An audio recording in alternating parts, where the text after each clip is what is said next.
Introduction. Hello everyone, I'm the narrator, and I'm here to help you today. I know you're using this video to sleep, so before we start, please like the video and subscribe to the channel. Also, let me know where you're from and what time it is as you're watching. Relax and unwind. The headlights barely cut through the torrential downpour as I squinted at the empty road ahead. I should have known better than to take this shortcut, but I was already running late for my sister's engagement party. Now, as the wind howled and rain lashed against my windshield, I realized this might have been the worst decision I'd made all year. That's when I heard it, a sputtering cough from the engine, followed by an ominous rattle. No, no, no, I muttered, gripping the steering wheel tighter. The car lurched, losing speed rapidly. I managed to guide it to the shoulder before it shuddered to a complete stop. I sat there for a moment, listening to the rain drumming on the roof and trying to calm my racing heart. This couldn't be happening. Not here, not now. I fished my phone out of my purse, praying for at least one bar of signal. Nothing. Of course. With a deep breath, I popped the hood and stepped out into the deluge. The rain soaked through my clothes instantly, plastering my hair to my face. I propped open the hood and peered inside, the meager light from my phone revealing absolutely nothing I understood. A pair of headlights appeared in the distance, growing brighter as they approached. I waved my arms, hoping they'd stop. To my relief, the vehicle, a pickup truck, slowed and pulled up behind me. A man stepped out, raincoat pulled tight around him. He approached with a friendly wave. "Car trouble," he called over the storm. "Yeah," I replied, trying to keep the desperation out of my voice. "It just died on me. I don't know what's wrong." He nodded, moving closer to inspect the engine. "Mind if I take a look?" I stepped back, grateful for the help. "Please, be my guest." As he leaned in, the light from my phone illuminated his face. He was older than I'd initially thought, probably in his 50s, with graying hair and deep-set eyes. There was something about those eyes that made me uneasy, but I chalked it up to the stress of the situation. "Looks like your alternator might be shot," he said after a few moments. "Not something we can fix out here, I'm afraid." I felt my heart sink. "Great," I muttered. "Just great." He straightened up, wiping his hands on his jeans. "I can give you a ride to the nearest town if you'd like. There's a mechanic there who might be able to help." I hesitated. Every instinct told me getting into a car with a stranger was a bad idea, especially on a night like this. But what choice did I have?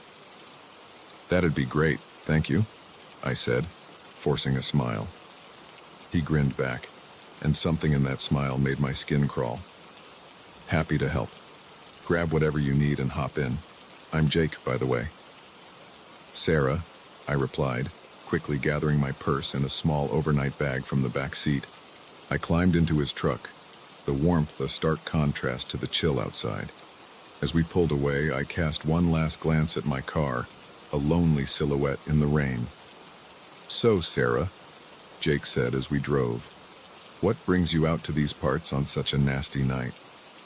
"I was heading to my sister's engagement party," I explained. "Thought I'd take a shortcut. Guess that backfired." He chuckled, a low, gravelly sound. "Shortcuts have a way of doing that sometimes. You from around here?" I shook my head. "No, just visiting. You?" "Born and raised," he said, pride evident in his voice. "Know these roads like the back of my hand." We lapsed into silence for a few minutes, the rhythmic swish of the wipers the only sound. I found myself studying Jake out of the corner of my eye. His hands gripped the steering wheel tightly, knuckles white. Every so often, he'd glance my way, that unsettling smile playing on his lips. "So, tell me about yourself, Sarah," he said suddenly, breaking the silence. "What do you do for a living?" "I'm a teacher," I replied, keeping my answer vague. Something told me to be cautious with personal information. "A teacher, huh?" That's admirable work. What grade? Third. I lied. I actually taught high school, but I didn't want to say that. Jake nodded, his eyes never leaving the road. You married? Got kids? The question caught me off guard. No, I said, my unease growing. Not yet. He clicked his tongue. Pretty girl like you? That's a shame. I shifted uncomfortably in my seat, searching for a way to change the subject. How much further to town? Oh, we've got a ways to go yet, he said, that smile returning. Plenty of time to chat. My heart rate picked up. I didn't remember the town being this far when I'd passed through earlier. I tried to focus on the road, looking for familiar landmarks, but the rain made it nearly impossible to see anything beyond the immediate range of the headlights. And you know, Jake continued, his tone conversational, it's not safe for a woman to be out alone on a night like this. All sorts of unsavory characters about. I swallowed hard, my mouth suddenly dry. I'm usually more careful, I managed to say. He glanced at me, his eyes glinting in the dim light. Oh, I'm sure you are. But sometimes, careful just isn't enough. A chill ran down my spine that had nothing to do with my wet clothes. I subtly checked the door handle, relieved to find it unlocked. At least I had an escape route if I needed it. You said there was a mechanic in town? I asked, trying to steer the conversation back to safer ground. Jake nodded. Old Bill. Known him for years. He'll take good care of you. Something in the way he said it made my skin crawl. I found myself wondering if there really was a mechanic named Bill, or if Jake was just leading me on. We turned off the main road onto a narrow, unpaved track. Trees loomed on either side, their branches reaching out like gnarled fingers in the darkness. This doesn't look like the way to town, I said, unable to keep the fear out of my voice. Jake chuckled. Just a little detour, roads flooded up ahead. I didn't believe him for a second. My heart was pounding so hard I was sure he could hear it. I gripped my purse tighter, feeling for my keys. They weren't much, but they were better than nothing if I needed to defend myself. You know, Jake said, his voice taking on a darker tone. I've been driving these roads for decades, picked up all sorts of interesting folks, but none quite as interesting as you, Sarah. I didn't respond, my mind racing with possible escape plans. Could I jump out while the truck was moving? We weren't going that fast, but in this rain, I'd likely hurt myself. And then what? I had no idea where we were or which way to run. Jake continued, seemingly oblivious to my distress. I bet you're wondering where we're really going, aren't you? Well, don't you worry, we're almost there. As if on cue, a dilapidated house came into view. Jake pulled up in front, killing the engine. The sudden silence was deafening. Here we are, he said, turning to face me. Home sweet home. I stared at the house in horror. Paint peeled from the weathered siding, and several windows were boarded up. This clearly wasn't the town, and there was no mechanic in sight. I think there's been a misunderstanding, I said, my voice shaking. I really need to get to town. Jake's smile widened, revealing yellowed teeth.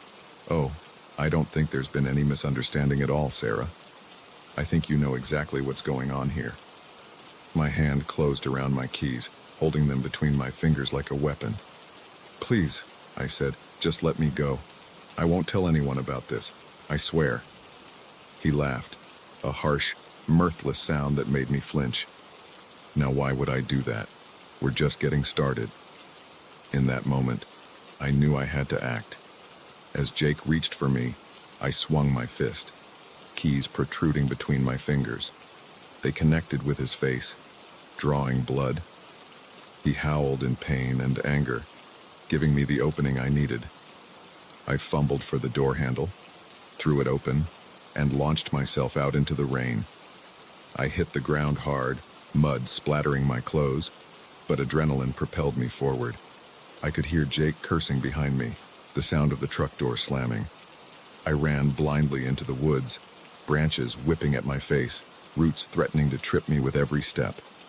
Jake's shouts echoed behind me, spurring me on despite the burning in my lungs.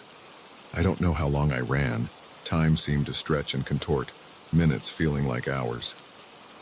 Eventually, I couldn't hear Jake anymore, but I didn't dare stop. The rain had eased to a drizzle, and through gaps in the canopy, I could see the first hints of dawn lightening the sky. Just when I thought I couldn't go on, I burst out of the tree line and onto a paved road. In the distance, I could see buildings, the town I'd been trying to reach all along. As I staggered toward civilization, a car approached. I waved frantically, praying it wasn't Jake. To my immense relief, a kindly-looking elderly couple pulled over, their faces etched with concern. "Are you all right, dear?" the woman asked as I collapsed into their back seat. I shook my head, tears finally spilling over. "No," I managed to say between sobs. "But I will be. Can you take me to the police station?" As we drove into town, I watched the sun rise, painting the sky in shades of pink and gold. I was safe, but I knew the memory of that night would haunt me for a long time to come. I made a silent vow to myself. No more shortcuts, no more trusting strangers. Sometimes, the longest way around is the safest way home.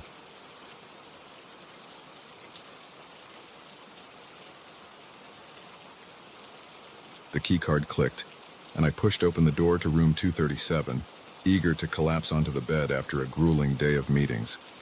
Little did I know, this mundane motel room held a secret that would plunge me into a night of terror I'd never forget. I tossed my briefcase onto the worn armchair and loosened my tie, surveying the room with a sigh. It was your typical budget motel fare, outdated floral wallpaper, a lumpy-looking bed, and a TV that had seen better days. But it was just for one night, I reminded myself. Tomorrow I'd be back home, away from this godforsaken town and its endless string of client presentations. As I unpacked my overnight bag, my foot caught on something in the thin carpet. I stumbled, catching myself on the edge of the bed. Frowning, I knelt down to investigate. There, partially hidden by the bedskirt, was a small metal ring. Curiosity piqued. I gave it a tug. To my surprise, a section of the carpet came up, revealing a trapdoor underneath. My heart raced as I stared at the unexpected discovery. 1,000 questions raced through my mind. What was this doing here? Where did it lead? I hesitated, common sense warring with curiosity. The smart thing would be to call the front desk, report the find, and request a new room. But something held me back. Maybe it was the thrill of the unknown, or maybe I was just too tired to deal with moving rooms. Whatever the reason, I found myself reaching for the handle.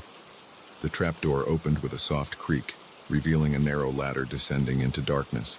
The air that wafted up was cool and damp, carrying a musty odor that made me wrinkle my nose.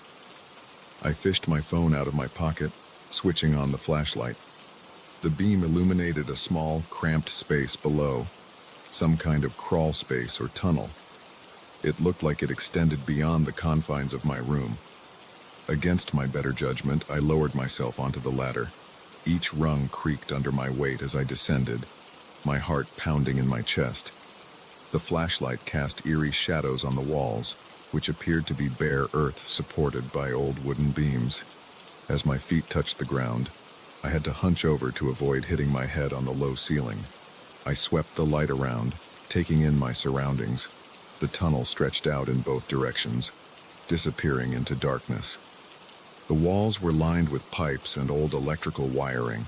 It looked like some kind of maintenance access. But why would it be accessible from a guest room? Curiosity overrode caution, and I decided to explore a bit further. I chose the direction that I thought led further into the motel and started walking, my footsteps muffled by the earthen floor. As I moved deeper into the tunnel, the air grew colder and damper. Water dripped somewhere in the distance, the sound echoing ominously. I was about to turn back when I heard something that made me freeze in my tracks. Voices. They were muffled and distant, but unmistakably human. My first instinct was to call out, but something stopped me. There was an urgency to the voices, a tension that put me on edge. I crept forward, following the sound. As I got closer, I could make out words. "Shipment's coming in tomorrow night. We need to be ready." "What about the cops? Johnson's been sniffing around." "Don't worry about Johnson. He's been taken care of." My blood ran cold. This wasn't a casual conversation. It sounded like something illegal was going down. I edged closer, straining to hear more. "The boss wants this to go smoothly. No mistakes this time, got it?" Yeah. We'll be ready." "What time?" "Midnight, the usual spot." I leaned in, trying to catch more details, when suddenly my foot slipped on a wet patch of ground. I stumbled, my hand shooting out to catch myself against the wall. In the process, my phone clattered to the ground, the flashlight beam spinning wildly. The voices abruptly stopped. My heart leapt into my throat as I heard footsteps approaching. Panic seized me as I scrambled to retrieve my phone, fumbling in the darkness. "What was that? Did you hear something? Check it out. Now." I snatched up my phone and turned, ready to sprint back the way I came. But in my haste and confusion, I took a wrong turn. The footsteps were getting closer, and I could see the bobbing beam of a flashlight behind me. I ran blindly, no longer caring about stealth. My lungs burned as I gasped for air in the stuffy tunnel. I could hear shouts behind me, spurring me to run faster. Suddenly, my foot caught on something, a root or a piece of debris. I couldn't tell. I went down hard, landing face first in the dirt. Pain shot through my knee and palms, but adrenaline kept me moving. I scrambled to my feet just as a beam of light fell on me. "Hey, stop right there." I didn't look back, just ran. The tunnel seemed endless, twisting and turning. I had no idea where I was or how to get back to my room. All I knew was that I had to get away. Just when I thought my legs would give out, I saw something ahead, a ladder, similar to the one in my room. Without hesitation, I lunged for it, practically flying up the rungs. I burst through the trapdoor, finding myself in another motel room. It was dark and empty, thank God. I slammed the trapdoor shut and dragged the nearest piece of furniture, a heavy dresser, over it. Panting heavily, I leaned against the wall, trying to catch my breath and make sense of what had just happened. I had stumbled upon something big, something dangerous. Those men in the tunnel were clearly involved in criminal activities, and now they knew someone had overheard them. I peered out the window, trying to get my bearings. I was on the ground floor, at the back of the motel.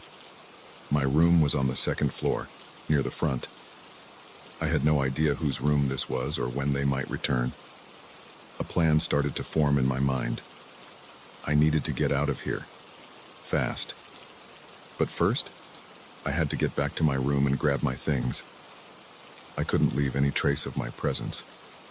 Cautiously, I opened the door and peered out. The parking lot was quiet. No sign of any suspicious activity.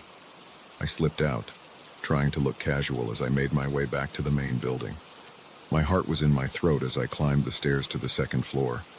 What if they had already found my room? What if they were waiting for me?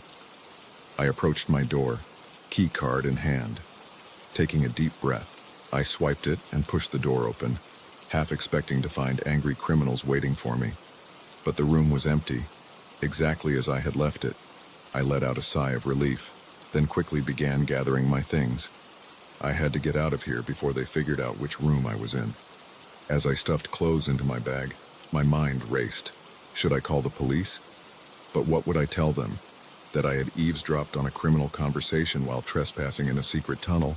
It sounded insane even to me. No. The safest thing to do was to leave quietly and anonymously.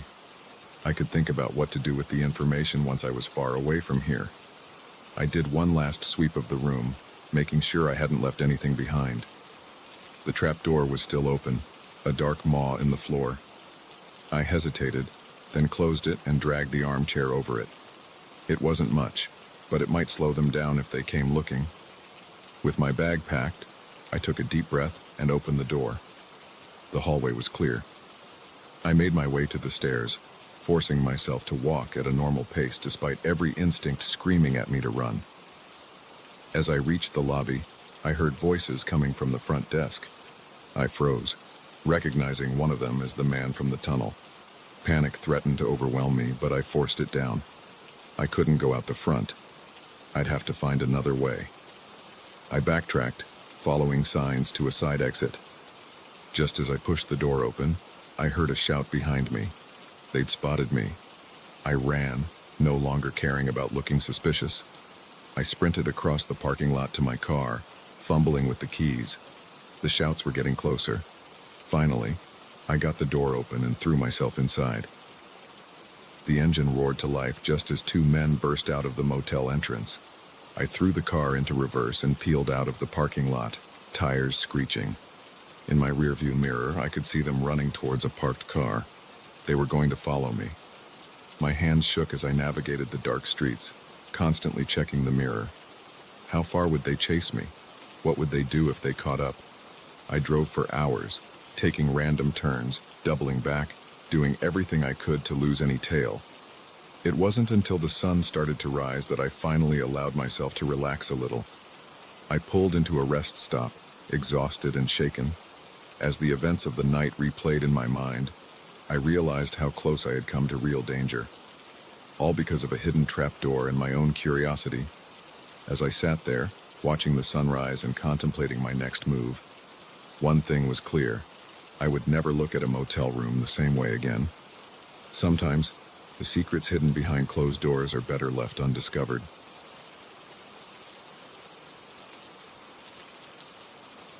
The first drop of rain hit my face like an icy warning. I looked up at the darkening sky, cursing my luck. What had started as a peaceful day hike was about to turn into a nightmare I'd never forget. I'd been walking for hours, enjoying the solitude of the forest and the crisp autumn air.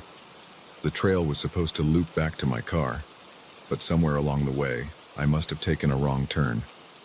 As the shadows lengthened and the temperature dropped, I realized with growing dread that I was lost.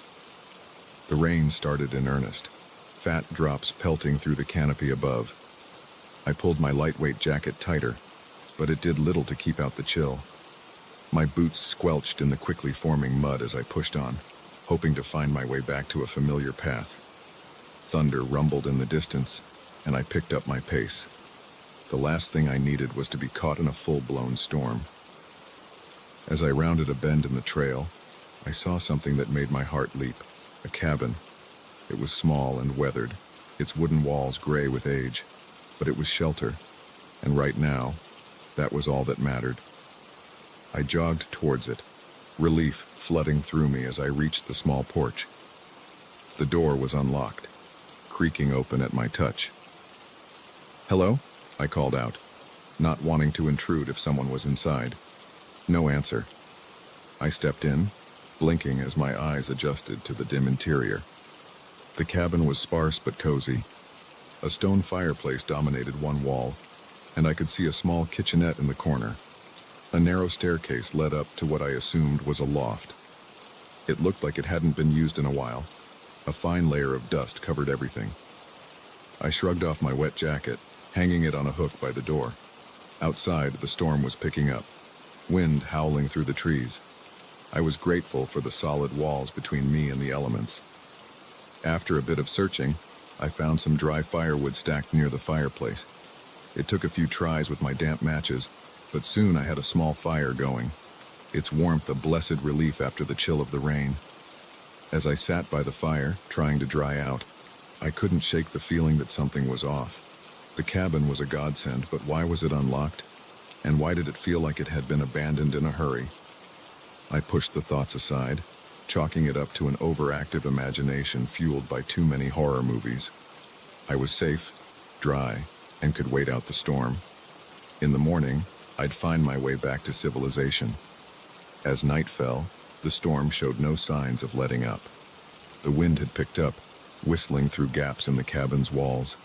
Tree branches scraped against the roof, sounding unnervingly like claws trying to get in.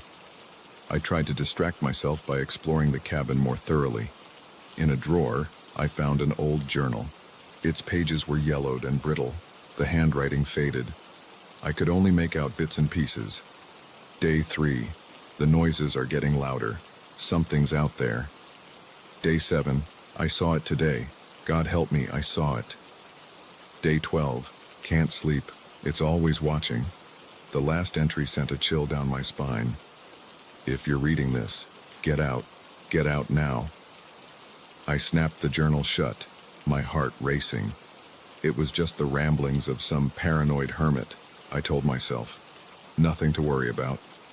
A loud crack of thunder made me jump, and suddenly the cabin was plunged into darkness. The fire had gone out. I fumbled for my flashlight, the beam barely piercing the thick darkness.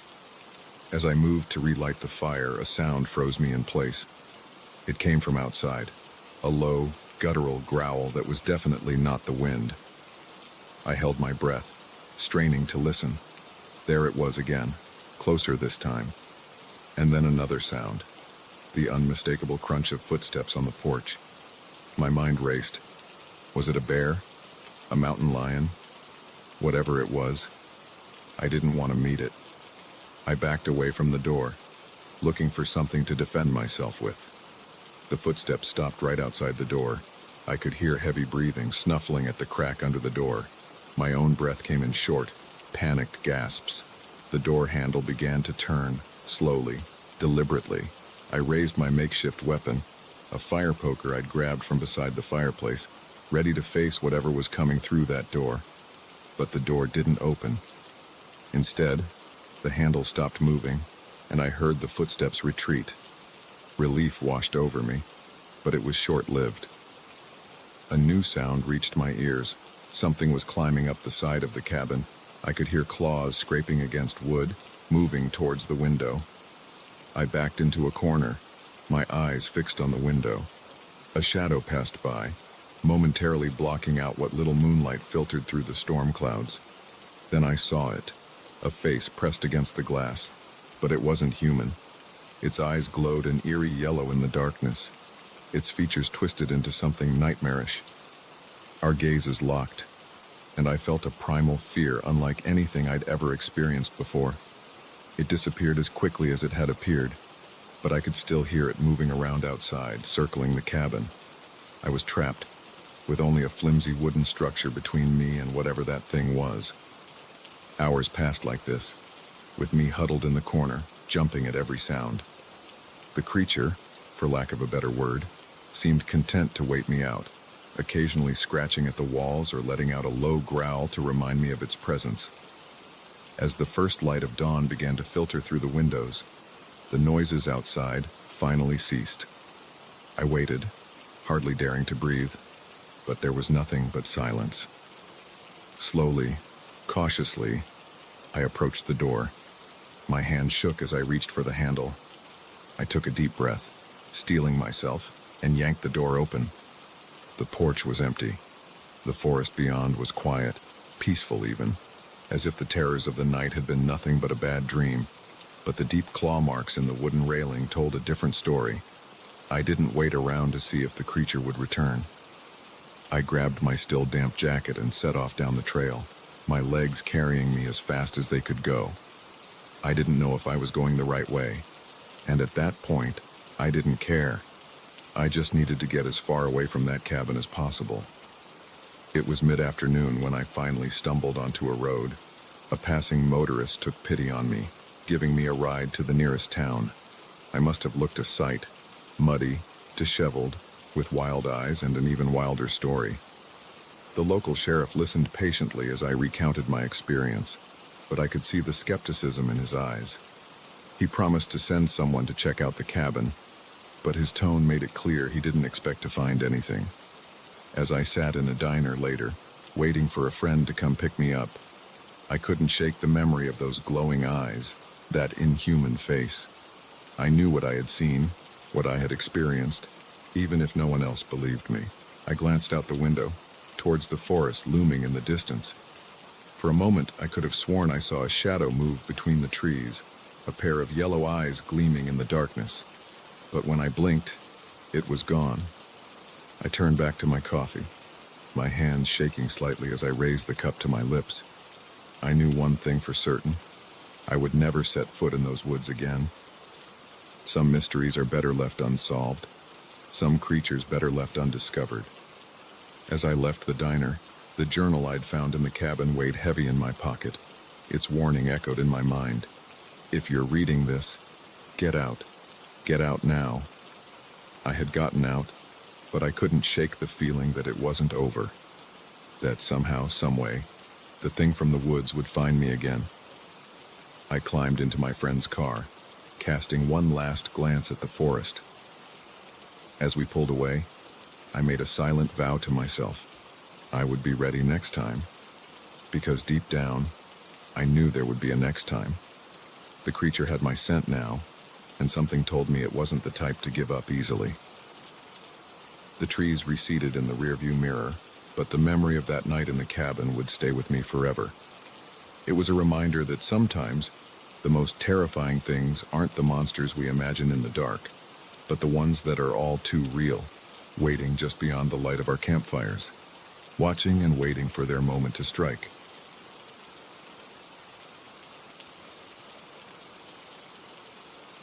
I never thought I'd have to fight for my own home, but there I was, staring into the eyes of a stranger who claimed my house was his, and I knew this night would end in either triumph or terror. It had been a long day at work, the kind where everything that could go wrong did. I was looking forward to nothing more than a hot shower, a glass of wine, and mindless TV before bed. As I turned the key in my front door lock, I was already mentally picking out which comfy pajamas I'd wear. The door swung open, and I stepped inside, kicking off my heels with a sigh of relief. That's when I noticed something off. There was a jacket I didn't recognize draped over the back of my couch. And was that the smell of cooking coming from my kitchen? My heart started to race. Had someone broken in? Should I call the police? Before I could decide, a man walked out of my kitchen, a dish towel slung over his shoulder. "Oh, hey there," he said, as casually as if we were old friends. "You must be the previous tenant. Did you forget something?" I stood there, frozen in shock. Previous tenant? What was he talking about? "Excuse me," I managed to say, my voice shakier than I'd like. "But who are you, and what are you doing in my house?" The man's friendly smile faltered for a moment. "Your house? I think there's been some misunderstanding. I just moved in today. The landlord gave me the keys this morning. I felt like I was in some bizarre dream." "That's impossible. I own this house. I've lived here for 3 years. He shook his head, looking concerned now. "Look, I'm sorry, but I think you've made a mistake. I have a signed lease right here." He walked over to the coffee table and picked up a folder, pulling out a document. I approached cautiously, my mind reeling. This had to be some kind of scam, right? But as I glanced at the paper he held out, I saw what looked like a legitimate lease agreement, dated today, with this man's name, James Thompson, and my address. This isn't right," I said, my voice growing stronger with indignation. "I never rented this place out. I own it. There must be some mistake." James ran a hand through his hair, looking frustrated. "Listen, I don't know what's going on here, but I paid a deposit and first month's rent. I have a legal right to be here." I pulled out my phone. "I'm calling the police. This is ridiculous." "Wait," James said, holding up his hands. "Let's not get ahead of ourselves. Why don't we call the landlord and sort this out?" I hesitated. Part of me wanted to dial 911 right away, but another part worried about looking foolish if this really was some big misunderstanding. "Fine," I said. "Let's call the landlord. But I'm telling you, there is no landlord. I own this house." James nodded and pulled out his phone. He scrolled through his contacts and hit dial, putting the phone on speaker. After a few rings, a gruff voice answered. "Yeah? Mr. Peterson, this is James Thompson, the new tenant at 1242 Elm Street. There seems to be some confusion. The previous owner is here and says she never rented out the house. My jaw dropped. I recognized that voice. It belonged to my sleazy neighbor, Bob Peterson, who had been trying to get me to sell my house to him for months. "Oh, must be a misunderstanding," Bob stammered. "Don't worry about it, James. She probably just forgot she rented it out. You've got a legal lease, so you're in the clear." I snatched the phone from James's hand. "Bob, what the hell do you think you're doing? You know damn well I didn't rent out my house." There was a pause, then a click as Bob hung up. I stared at the phone in disbelief, then at James, who looked as confused as I felt. "Look," I said, trying to keep my voice calm. "I don't know what's going on here, but I can prove this is my house. I have the deed, tax documents, everything." James held up his hands. "Hey, I'm just as confused as you are. I answered an ad online, met with Mr. Peterson this morning, signed the lease, and got the keys. I've been moving in all day." I walked over to the bookshelf where I kept important documents, my mind racing. This had to be some elaborate scam by Bob. But why? And how did he get keys to my house? As I reached for the folder with my house documents, I noticed something else amiss. Several of my books were gone, replaced by ones I didn't recognize. I yanked open the drawer of the side table. My spare keys weren't there. A chill ran down my spine. Someone had been in my house, methodically replacing my things with someone else's. How long had this been going on? I turned back to James, who was watching me with a mix of concern and wariness.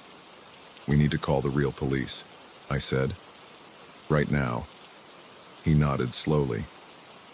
"Okay, but I'm telling you, I had no idea about any of this. I'm as much a victim here as you are." I wanted to believe him, but at this point, I didn't know what to think. I dialed 911 and quickly explained the situation. They said they'd send someone over right away. While we waited, I paced the living room, pointing out to James all the things that were mine, all the changes I'd made to the house over the years. He listened quietly, his brow furrowed. "I have to ask," he said finally. "Is there any chance you might have, I don't know, forgotten renting this place out? Maybe due to stress or—" I shot him a glare that could have melted steel. "No, absolutely not. I would never rent out my home, especially not to a stranger, and especially not through my creep of a neighbor." James held up his hands in surrender. Okay, I'm just trying to understand." The sound of a car pulling up outside made us both turn towards the window. But it wasn't a police cruiser. It was Bob's beat-up pickup truck. "Oh, hell no," I muttered, storming towards the door. I yanked it open just as Bob was about to knock. He stumbled back, surprise and guilt flashing across his face. "Oh, hey there. I was just coming to check on things." "Cut the crap, Bob," I snapped. "What the hell do you think you're doing? How did you get keys to my house? And why are you pretending to be a landlord?" Bob's eyes darted between me and James, who had come to stand behind me. He licked his lips nervously. Now, let's not get all worked up. I'm sure we can work this out." "Work what out?" I demanded. "The fact that you've apparently been sneaking into my house and replacing my things, that you forged rental documents, that's breaking and entering fraud, and God knows what else." Bob's nervous smile faded, replaced by a scowl. "Look, you should have just sold me the damn house when I offered. I told you I'd get it one way or another." I was speechless. The sheer audacity of it all was mind-boggling. James spoke up from behind me. "So you're saying the lease isn't real? That this is all some scheme to, what, force her out of her own home?" Bob shrugged. "It would have worked if she hadn't come home early. A few more days and all her stuff would have been gone, replaced with yours. She'd have looked crazy trying to claim it was her house." I couldn't believe what I was hearing. The violation, the breach of trust. It was overwhelming. I felt tears of anger pricking at my eyes. Just then, the wail of a police siren cut through the night. Bob's face paled. "You called the cops," he sputtered. "Of course I called the cops," I yelled. "What did you expect?" As the police cruiser pulled up, I saw the fight go out of Bob. His shoulders slumped, and he suddenly looked very, very tired. The next few hours were a blur of police statements, evidence collection, and shocked neighbors coming out to see what all the commotion was about. James was apologetic, horrified to learn he'd been an unwitting pawn in Bob's scheme. He handed over the keys and lease without protest. As the police led Bob away in handcuffs, I stood on my porch, watching. My home suddenly felt different, tainted by the invasion. I knew it would take time to feel safe here again. James approached me, looking sheepish. "I'm so sorry about all this. I had no idea." I nodded, too drained to be angry at him anymore. "I know. It's not your fault." He hesitated, then said, "You know, my lease on my old place isn't up yet. If you wanted, you could stay there for a bit. You know, until you feel comfortable here again." I was touched by the offer. "Thank you. I might take you up on that." As James left and the police finally cleared out, I walked back into my house. It was mine, unquestionably mine, but it didn't feel like home anymore. Not yet. I looked around at the mix of my things and James's, at the subtle signs of Bob's intrusion. I poured myself that glass of wine I'd been dreaming of earlier, though it felt like a lifetime ago now. As I sipped it, I made a silent promise to myself. I would reclaim my home, my sense of safety. It wouldn't be easy, but I was tougher than Bob had bargained for. After all, home isn't just a place. It's a feeling of security, of belonging, and I'd be damned if I'd let anyone take that away from me again.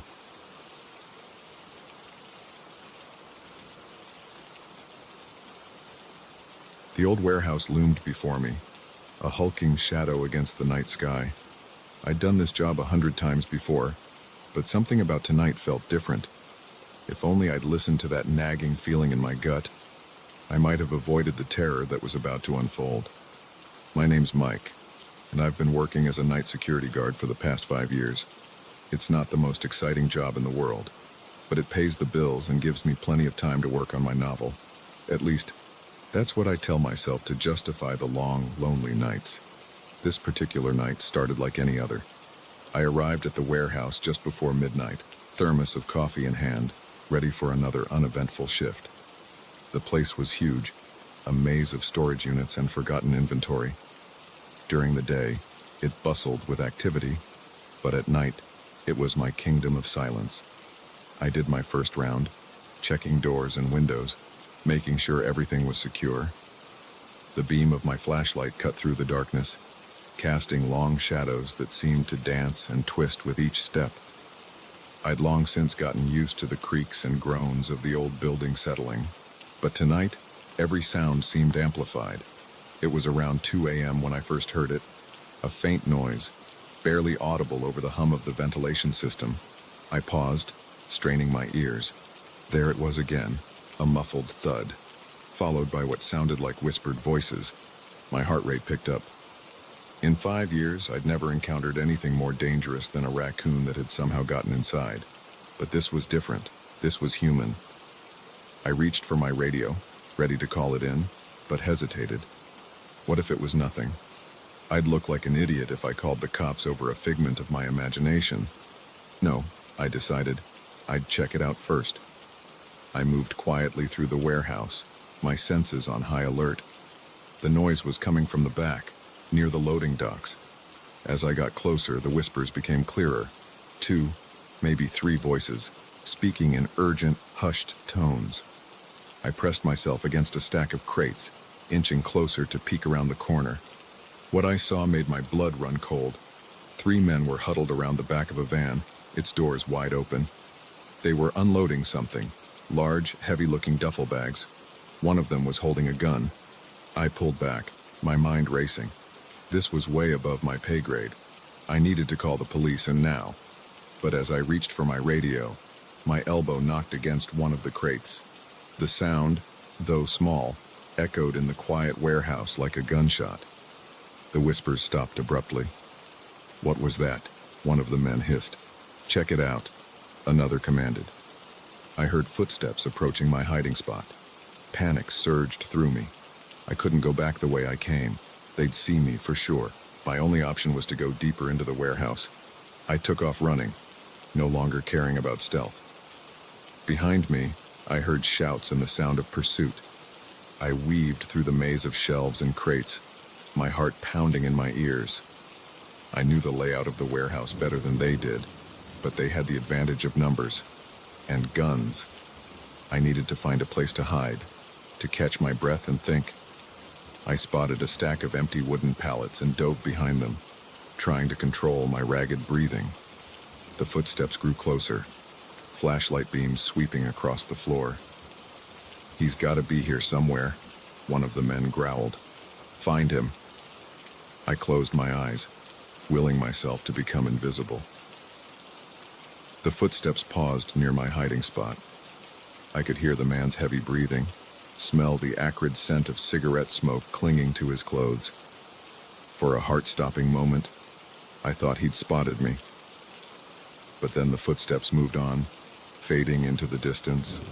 I let out a shaky breath. I was safe, for now.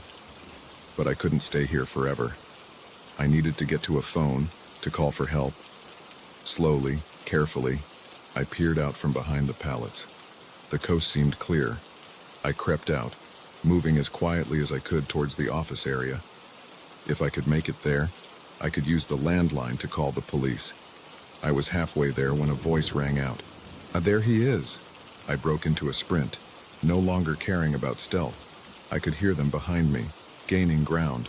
The office door was just ahead. If I could reach it, lock myself in. Something hit me hard from behind, sending me sprawling to the ground. I hit the concrete floor with a painful thud. The wind knocked out of me. Rough hands grabbed me, hauling me to my feet. I found myself face to face with one of the men, his eyes cold and hard in the dim light. Well, well," he sneered. "What do we have here? A little rat who doesn't know how to mind his own business?" I struggled against his grip, but it was useless. The other two men appeared, one of them training his gun on me. "What should we do with him?" the one holding me asked. The man with the gun stepped forward, his face impassive. "We can't leave any witnesses." My blood turned to ice. This was it. I was going to die here, in this god-forsaken warehouse, and no one would know what happened to me. But then, a miracle. In the distance, I heard the faint wail of police sirens. The men froze, exchanging panicked looks. "How?" one of them started to ask. Then I remembered my radio. In the scuffle, I must have hit the panic button. Help was on the way. The man holding me cursed, shoving me to the ground. "We gotta get out of here." They took off running towards their van, leaving me lying on the cold concrete floor. I wanted to cry with relief. Minutes later, the warehouse was swarming with police. I gave my statement, still shaking from the adrenaline. The officers praised my quick thinking with the panic button, but all I could think about was how close I'd come to disaster. As dawn broke, I sat in the back of an ambulance, a shock blanket draped over my shoulders. The police had caught two of the men trying to flee in their van. The third was still at large, but they assured me they'd find him. I watched as officers carried out the duffel bags, their contents confirming my worst fears. Drugs, weapons, cash. It was a major bust. One of the detectives approached me, a grim smile on his face. "You did good tonight, son," he said. "You stumbled onto something big, a drug trafficking operation we've been trying to crack for months." I nodded numbly, still trying to process everything that had happened. "We'll need you to come down to the station later to give a full statement," he continued. "And, well, you might want to consider finding a new job. These guys have connections. It might not be safe for you here anymore." The reality of his words hit me like a ton of bricks. My life as I knew it was over. I'd have to move, start fresh somewhere new, all because I'd been in the wrong place at the wrong time. But as I watched the sun rise over the warehouse, casting long shadows across the parking lot, I realized something. For the first time in years, I felt truly alive. The monotony of my nightly routine had been shattered, replaced by a heart-pounding adventure straight out of the novels I'd been trying to write. I turned to the detective. "You know," I said, a small smile playing on my lips. "I think I might have found my new career path." He raised an eyebrow. "Oh, yeah," I nodded. "How does one become a private investigator?" The detective chuckled, shaking his head. "One step at a time, kid. One step at a time." As I was driven away from the warehouse for the last time, I couldn't help but feel a mix of fear and excitement for what the future held. My boring nights as a security guard were over, but a new chapter was just beginning, and this time, I'd be the author of my own story. The warehouse faded in the rearview mirror, but the memory of that night would stay with me forever. It was the night that changed everything. The night I learned that sometimes the most ordinary job can lead to the most extraordinary adventure, and I was ready for whatever came next.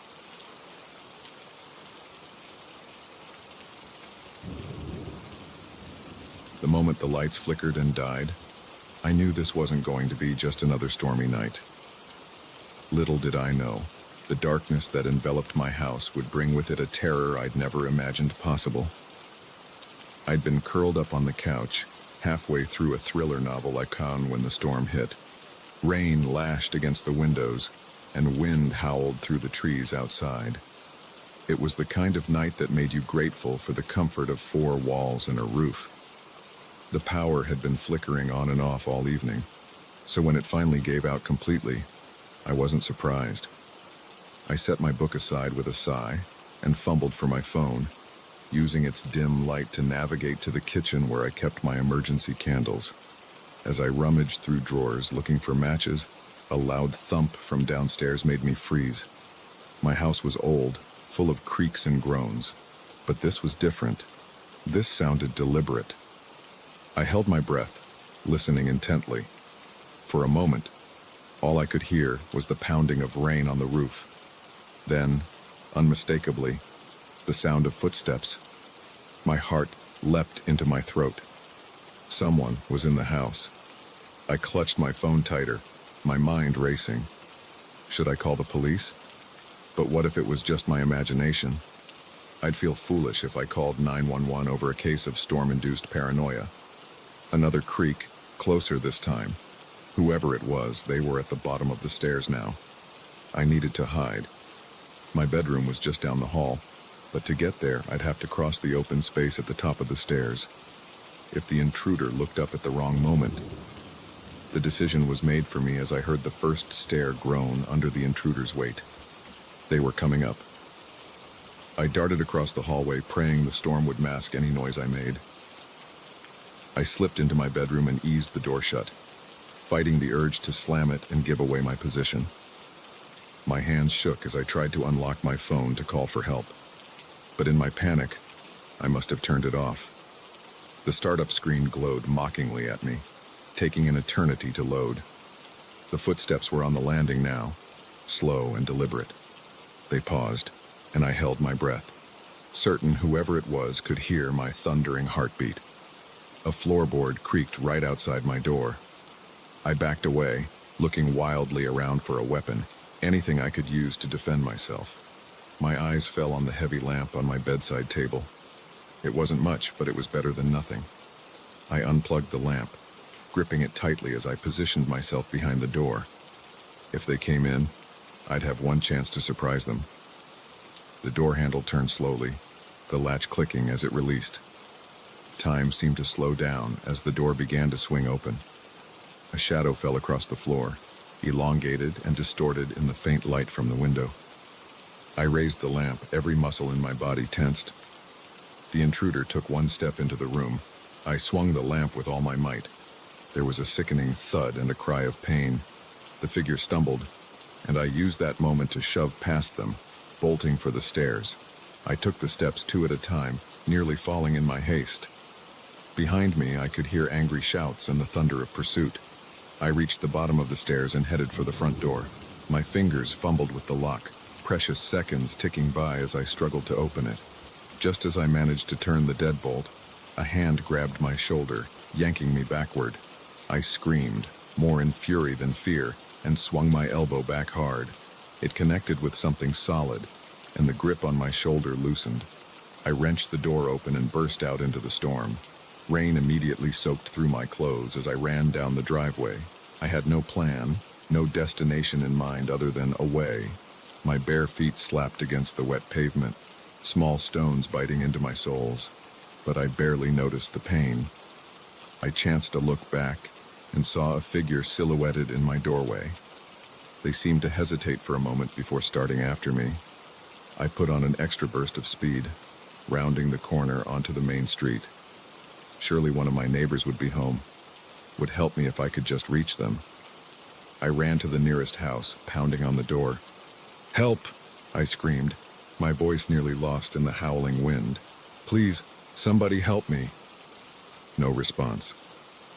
The house remained dark and silent. I moved to the next house, and the next, growing more desperate with each unanswered door. Where was everyone? The sound of running footsteps spurred me on. I couldn't tell how close my pursuer was. The storm distorted everything, making it impossible to judge distance. As I approached the end of the street, I saw a glimmer of hope.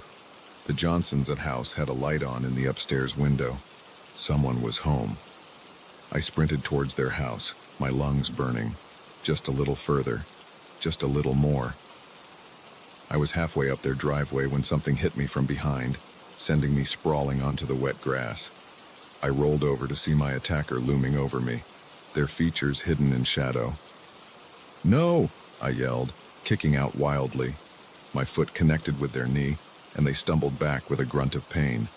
I scrambled to my feet, ready to run again, when suddenly the area was flooded with light. The Johnsons' porch light had come on. "What's going on out here?" a gruff voice called out. I turned to see Mr. Johnson standing on his porch, a baseball bat in hand. Relief washed over me. "Please," I gasped. "Help me. This person broke into my house. They're trying to..." I broke off as I turned back to my attacker. In the light from the porch, I could finally see their face clearly. It was my neighbor, Ted. "Sarah," he said, looking as confused as I felt. "What are you talking about? I heard you screaming and came to check on you." I stared at him, my mind struggling to process this new information. But the noises, someone was in my house. Ted shook his head. "I didn't see anyone. Your front door was wide open, and I could hear you yelling from down the street." Mr. Johnson had come down from his porch, still clutching his bat. "Is everything all right?" I opened my mouth to explain, then closed it again. How could I explain what had happened when I wasn't even sure myself anymore? I thought someone had broken in," I said finally. "I heard noises." "It's an old neighborhood," Mr. Johnson said kindly. "These houses make all sorts of noises, especially in storms like this. Are you sure it wasn't just the wind?" I wanted to protest, to insist that what I'd heard was real, but doubt was already creeping in. Had I imagined it all? Had my fear turned creaky floorboards into an intruder? "Maybe," I said uncertainly. "I don't know anymore." Ted put a gentle hand on my shoulder. "Come on, let's get you back home. You're soaked to the bone." As we walked back to my house, I couldn't shake the feeling that I was missing something. The fear had been so real, the danger so immediate. How could it all have been in my head? We reached my front door, still standing open from my frantic escape. Ted insisted on checking the house, just to be safe. I waited on the porch, shivering in my wet clothes, as he went from room to room.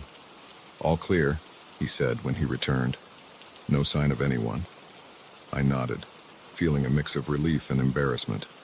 "Thank you, and I'm sorry for, well, attacking you." Ted chuckled. "No harm done, though you've got quite an arm on you. That lamp packs a punch." I managed a weak smile. "I'm never going to live this down, am I?" Don't worry about it," Ted said. "We've all had moments where our imagination gets the better of us. Get some rest. Things will look better in the morning. After Ted left, I locked the door securely and headed upstairs to change into dry clothes. As I passed the spot where I'd hit Ted with the lamp, something caught my eye. There, on the hardwood floor, was a muddy footprint. A large one, much bigger than my own foot. And it was facing towards my bedroom, not away from it like it would have been if it was Ted's from when he came to check on me. A chill ran down my spine as I realized the truth. There had been someone in my house, and they were still out there somewhere. I grabbed my phone, fully charged now, and dialed 911. As I waited for the operator to pick up, I stared at that muddy footprint, a stark reminder that sometimes the monsters we fear are all too real. The storm continued to rage outside, but it no longer seemed like the biggest threat. Someone had been in my house tonight, and something told me they wouldn't give up so easily. Whatever their intention had been, I had a feeling this was far from over. As I gave my statement to the police, I couldn't shake the image of that shadowy figure in my doorway. Who were they? What did they want? And most importantly, when would they be back? One thing was certain. I would be sleeping with the lights on for a very long time.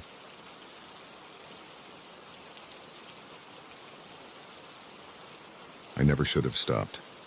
That's what I keep telling myself, replaying that moment over and over in my mind.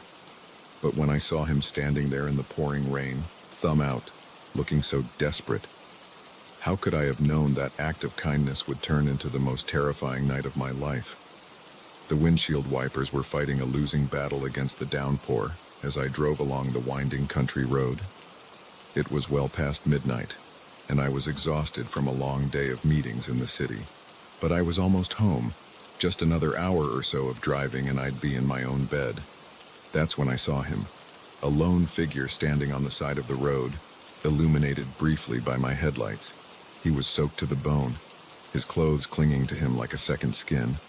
As I got closer, I could see he was trying to hitchhike, his thumb stuck out hopefully. I hesitated. Every instinct told me to keep driving. It was late.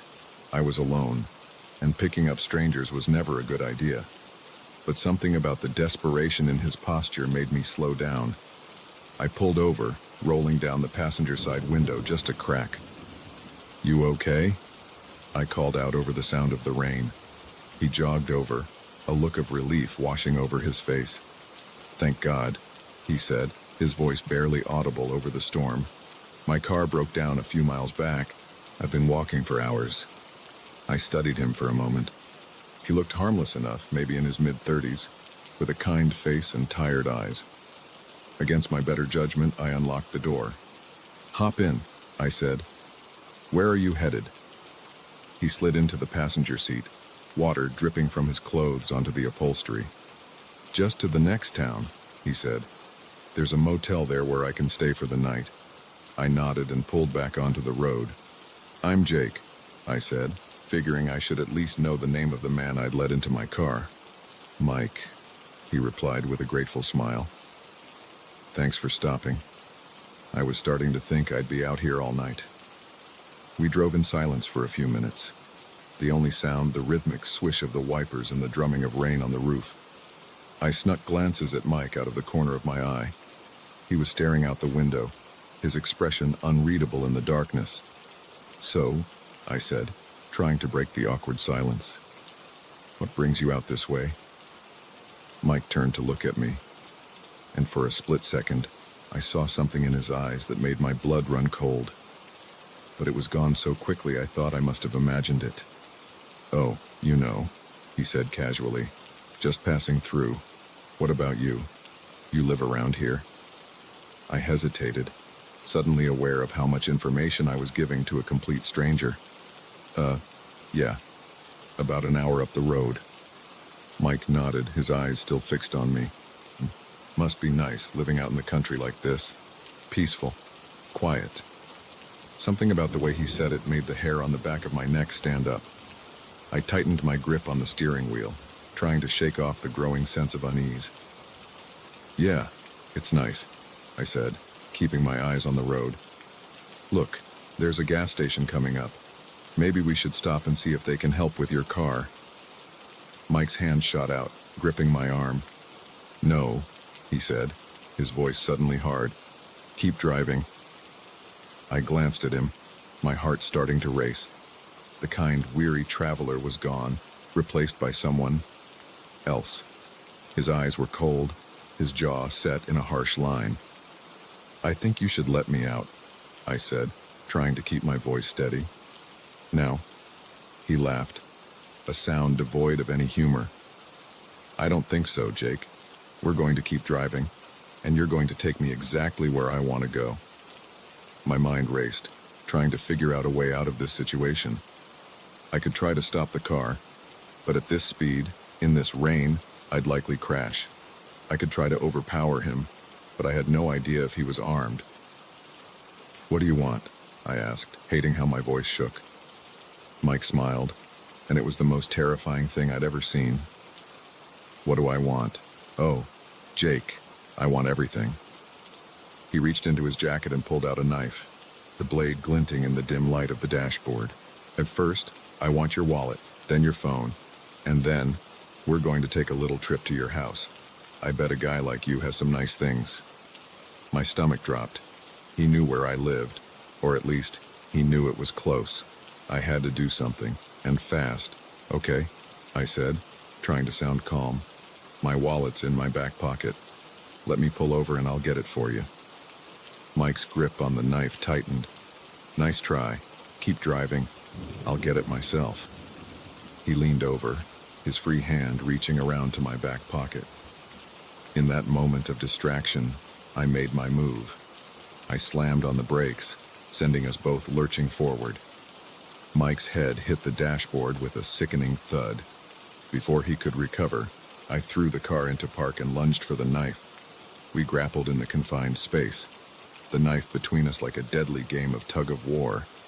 I could feel the blade nicking my hand, but adrenaline dulled the pain. With a final burst of strength, I wrenched the knife from his grasp and threw it into the back seat. Mike roared with rage, his hands now free to pummel me with wild, angry blows. I raised my arms to protect my face, frantically searching for the door handle with my other hand. I found it and threw the door open, tumbling out onto the wet asphalt. Mike was right behind me, grabbing at my legs as I tried to scramble away. The rain was still coming down in sheets, making the ground slick and treacherous. I slipped and fell, Mike's weight landing on top of me. We rolled on the ground, each fighting for dominance. In the struggle, my hand closed around something hard and cold, a rock. Without thinking, I swung it with all my might. There was a sickening crack, and suddenly Mike's weight was gone. I scrambled to my feet, panting and disoriented. Mike lay on the ground, unmoving, blood mixed with rain, running in pink rivulets across the asphalt. For a terrifying moment, I thought I'd killed him.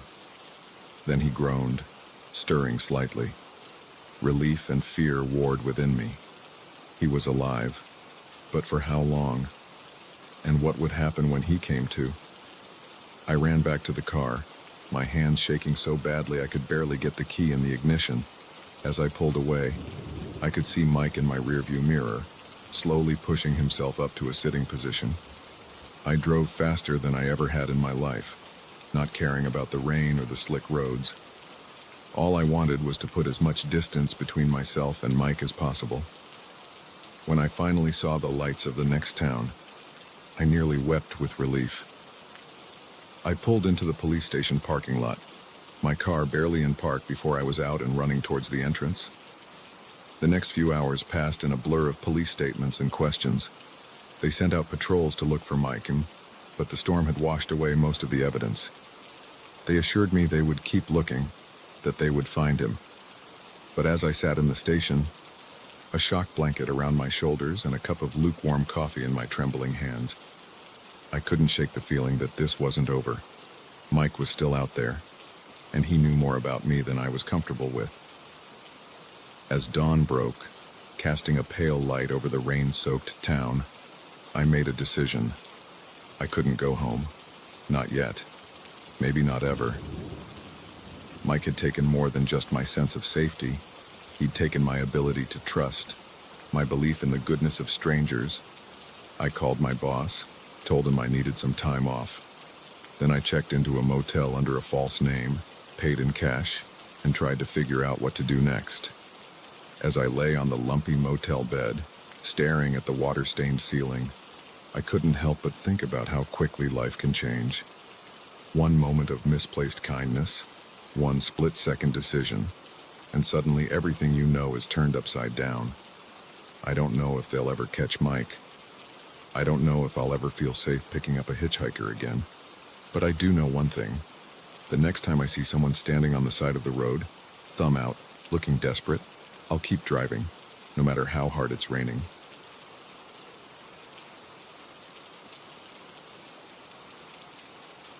The moment I opened my hotel room door and saw a stranger rifling through my suitcase, I knew this wasn't going to be the relaxing business trip I'd planned. What I didn't know was that this encounter would spiral into a night of terror that would change my life forever. I'd just returned from a long day of meetings, my feet aching in my too tight dress shoes, my mind fuzzy from hours of PowerPoint presentations. All I wanted was a hot shower and to collapse into bed. But as I swiped my keycard and pushed open the door, I was jolted awake by the sight before me. A man, probably in his mid-30s, was standing over my open suitcase, my clothes strewn across the bed. He looked up as I entered, surprise flickering across his face before being replaced by an unconvincing smile. "Oh, hello," he said, his voice surprisingly calm. "There must be some mistake. This is my room." I stood frozen in the doorway, my mind struggling to process what was happening. "Your room?" I managed to stammer. "No, this is my room. 304. I checked in this morning." The man's smile never wavered, but I noticed his eyes darting towards the door behind me. I see the confusion. I just checked in an hour ago. The front desk must have made a mistake. Why don't we go down together and sort this out?" Every instinct I had was screaming that something was very wrong here. This man was lying, that much was clear. But why? And more importantly, what was he really doing in my room? I took a step back, my hand still on the door handle. "I think I'll call the front desk from here," I said, trying to keep my voice steady. His smile faltered for a moment. "No need for that," he said quickly. "Look, I have the key right here." He held up a key card identical to mine. My heart was pounding now. How did he get a key to my room? Was he working with someone at the front desk? I needed to get out of there, to get help. "Okay," I said, forcing a smile of my own. "Let's go down together and sort this out." I stepped back into the hallway, expecting him to follow. Instead, he lunged forward, shoving me hard. I stumbled, my back hitting the opposite wall of the corridor. Before I could recover, he was out the door, running towards the elevators. Without thinking, I took off after him. "Stop!" I yelled. "Security!" He reached the elevators and jabbed frantically at the call button, but luck was on my side. The doors remained stubbornly closed. He looked back at me, then at the stairwell door next to the elevators. Making a split-second decision, he burst through the door and started down the stairs. I followed, my dress shoes slipping on the concrete steps. I could hear his footsteps echoing below me, getting fainter as he widened the gap between us. As I reached the ground floor, I saw him dash across the lobby towards the main entrance. The night clerk looked up, startled by the commotion. "Stop that man," I shouted. "He was in my room." The clerk, a young man barely out of his teens, looked bewildered. He made a half-hearted attempt to step in front of the intruder, but the man easily dodged around him and burst out into the night. I ran out after him, the cool night air a shock after the stuffy stairwell. I looked left and right, but the street was empty. He was gone. Panting, I turned back to the hotel. The clerk was standing in the doorway, looking concerned and confused. "What happened?" he asked as I approached. "Who was that man?" I shook my head, still trying to catch my breath. "I don't know. I found him in my room, going through my things." He had a key somehow. The clerk's eyes widened. That's impossible. We never give out duplicate keys. Well, he had one, I snapped, my fear turning to anger. And now he's gone, probably with half my belongings. The clerk, looking increasingly distressed, ushered me inside. "Let's call the police," he said, "and I'll get the manager." The next hour was a blur of police statements and questions from the hotel staff. Yes, I was sure it was my room. No, I'd never seen the man before. Yes, he definitely had a key card. The police searched my room but found no signs of forced entry. My suitcase was a mess. But as far as I could tell, nothing was missing. Not even my laptop or the cash I'd stupidly left in my bag. "It doesn't make sense," I said to the detective, taking my statement. Why go through all that trouble if he wasn't going to steal anything? The detective, a tired-looking woman in her 50s, shrugged. Could be he was looking for something specific and didn't find it. Or maybe you interrupted him before he could take anything. But something about that explanation didn't sit right with me. The man hadn't seemed surprised or panicked when I first entered the room. It was almost as if he'd been expecting me. As the police were preparing to leave, the hotel manager approached me, wringing his hands nervously. "Miss Johnson, I can't apologize enough for this incident. We've comped your stay, of course, and if there's anything else we can do..." I cut him off. "I want to see the security footage from the hallway outside my room and the lobby." He hesitated. "I'm not sure that's... Either you show me, or I call my lawyer," I said, surprising myself with my forcefulness. 20 minutes later, I was staring at grainy security footage of the hallway outside my room. We watched as the man approached my door, looked around furtively, then swiped a key card. The door opened smoothly for him. The door... "How is this possible?" the manager muttered, more to himself than to me. But I was focused on something else. Just before he entered my room, the man looked directly at the camera and smiled. A chill ran down my spine. He wanted to be seen. We switched to the lobby footage, watching as the man calmly walked in through the front door about an hour before I returned. He approached the front desk, spoke briefly with the clerk, and was handed a key card. "That's impossible." The night clerk, who had joined us, said, "I never gave him a key. I've never even seen him before." But the footage didn't lie. Somehow, this man had managed to get a key to my room right under the hotel staff's noses. As I lay in bed that night, unable to sleep despite the upgraded suite and extra security the hotel had provided, my mind kept replaying the events of the evening. Why my room? Why me? What had he been looking for? I tossed and turned, jumping at every little sound. Around 3 a.m., my phone buzzed with a text from an unknown number. My hand shook as I opened it. "Thanks for the chat, Emily. See you again soon." My blood ran cold. I had never told him my name. I was out of the hotel within 10 minutes, my hastily packed suitcase bumping against my leg as I ran to my car. I drove through the night, checking my rearview mirror obsessively, half expecting to see headlights following me. As the sun began to rise, I pulled into a rest stop and tried to think rationally.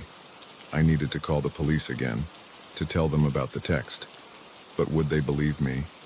And even if they did, what could they do? My phone buzzed again, another text from the unknown number. "Running won't help, Emily. I'll always find you."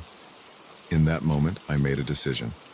I turned off my phone, threw it in the trash, and got back on the road. I didn't know where I was going, but I knew I couldn't go home. Home was the first place he'd look. As I drove into the brightening day, my mind raced with questions. Who was this man? What did he want from me? And how long would I have to run before I felt safe again? One thing was certain. My life as I knew it was over. All because I opened a hotel room door and found a stranger inside. Now, I was the stranger, driving towards an uncertain future, with the constant fear that every face I saw might be his.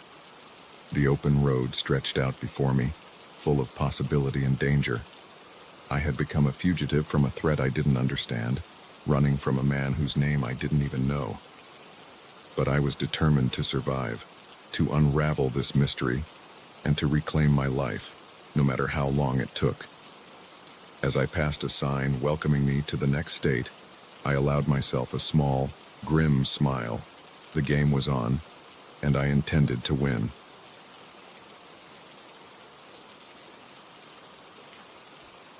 The moment I saw the cabin nestled in the woods, I thought I'd found the perfect escape. Little did I know, I was walking straight into a nightmare that would push me to the very edge of survival. I'd been planning this getaway for months. After a year of nonstop work and the messy end of a long-term relationship, I needed some time alone to decompress and rediscover myself. When I stumbled across the listing for a secluded cabin with no Wi-Fi and limited cell service, it seemed like fate. The drive up was beautiful, all winding roads and autumn-painted trees. As I pulled up to the cabin, I felt the tension in my shoulders start to ease. The place was rustic but charming, with a wide porch and windows that gleamed in the late afternoon sun. I was unloading my car when I first met Jim, the property's caretaker. He emerged from a path in the woods, startling me. "You must be Sarah," he said, his voice gruff but not unfriendly. "I'm Jim. I look after the place." I nodded, trying to hide my surprise. "Nice to meet you, Jim. I didn't realize anyone would be around." He waved a hand dismissively. "Oh, don't you worry about me. I've got my own place down the way. Just wanted to make sure you got in all right." Something about his smile made me uneasy, but I brushed it off as nerves from being in a new place. "Well, thanks," I said, hefting my bag. "I think I can manage from here." Jim nodded, his eyes lingering on me a beat too long. "You enjoy your stay now, Sarah. If you need anything at all, you just holler." I watched him disappear back into the woods, an inexplicable chill running down my spine despite the warm day. The inside of the cabin was just as charming as the outside. I spent the rest of the afternoon settling in, unpacking my books and art supplies. As the sun began to set, I made myself a simple dinner and curled up on the porch with a glass of wine, watching the stars come out. It was perfect, peaceful, exactly what I needed. That peace was shattered at 2 a.m. when I woke to the sound of footsteps on the porch. At first I thought I was dreaming, but then I heard it again, the unmistakable creak of a floorboard under someone's weight. My heart leapt into my throat as I sat up in bed, straining my ears in the darkness. The footsteps moved slowly, deliberately, as if whoever it was didn't care if they were heard. They stopped in front of my bedroom window. I held my breath, fear paralyzing me. A shadow fell across the moonlit floor as someone peered in. I caught a glimpse of a face, Jim's face, before he moved away. My mind raced. What was he doing here in the middle of the night? I reached for my phone with trembling hands, only to remember the lack of service. I was alone, isolated with no way to call for help. The footsteps retreated, and I heard the creak of the porch steps as Jim descended. But somehow I knew he wasn't leaving. He was waiting, watching. I didn't sleep for the rest of the night. As soon as the first light of dawn broke, I was up, throwing my things into my bag. I had to get out of there. I was so focused on packing that I almost didn't hear the front door open. I froze, my heart pounding, as heavy footsteps made their way through the cabin. "Sarah," Jim's voice called out, far too cheerful for the early hour.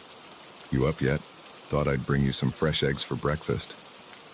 I didn't answer, my eyes darting around the room for an escape route. The window. It wasn't a long drop to the ground. Just as I was about to make a break for it, Jim appeared in the doorway. His eyes narrowed as he took in my half-packed bag. "Going somewhere?" he asked, all pretense of friendliness gone from his voice. I swallowed hard, trying to keep my voice steady. I got called back to work. Emergency."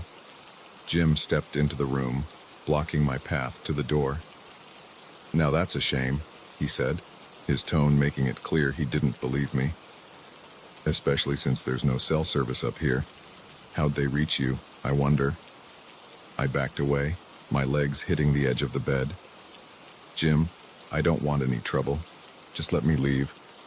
He shook his head, a twisted smile spreading across his face. "Oh, Sarah, don't you know? You're already in trouble." What happened next was a blur of adrenaline and instinct. As Jim lunged for me, I grabbed the bedside lamp and swung it with all my might. It connected with his head with a sickening crack, and he stumbled back, dazed. I didn't wait to see if he'd get up. I bolted past him, out of the bedroom and towards the front door. But in my panic, I'd forgotten about the eggs he'd brought. The carton lay broken on the floor, and I slipped in the mess, crashing to the ground. Before I could get up, Jim was on me, his weight pinning me down, his hands wrapped around my throat, squeezing. "You shouldn't have done that, Sarah," he growled, his face inches from mine. "We could have had such a nice time together." Black spots danced in my vision as I struggled for air. In desperation, I reached out, my hand closing around a shard of the broken egg carton. With the last of my strength, I jabbed it into Jim's eye. He howled in pain, releasing me as he clutched at his face. I scrambled to my feet, gasping for air, and ran. I burst out of the cabin and into the woods, not caring which direction I went as long as it was away from Jim. I could hear him behind me, crashing through the underbrush, his enraged shouts echoing through the trees.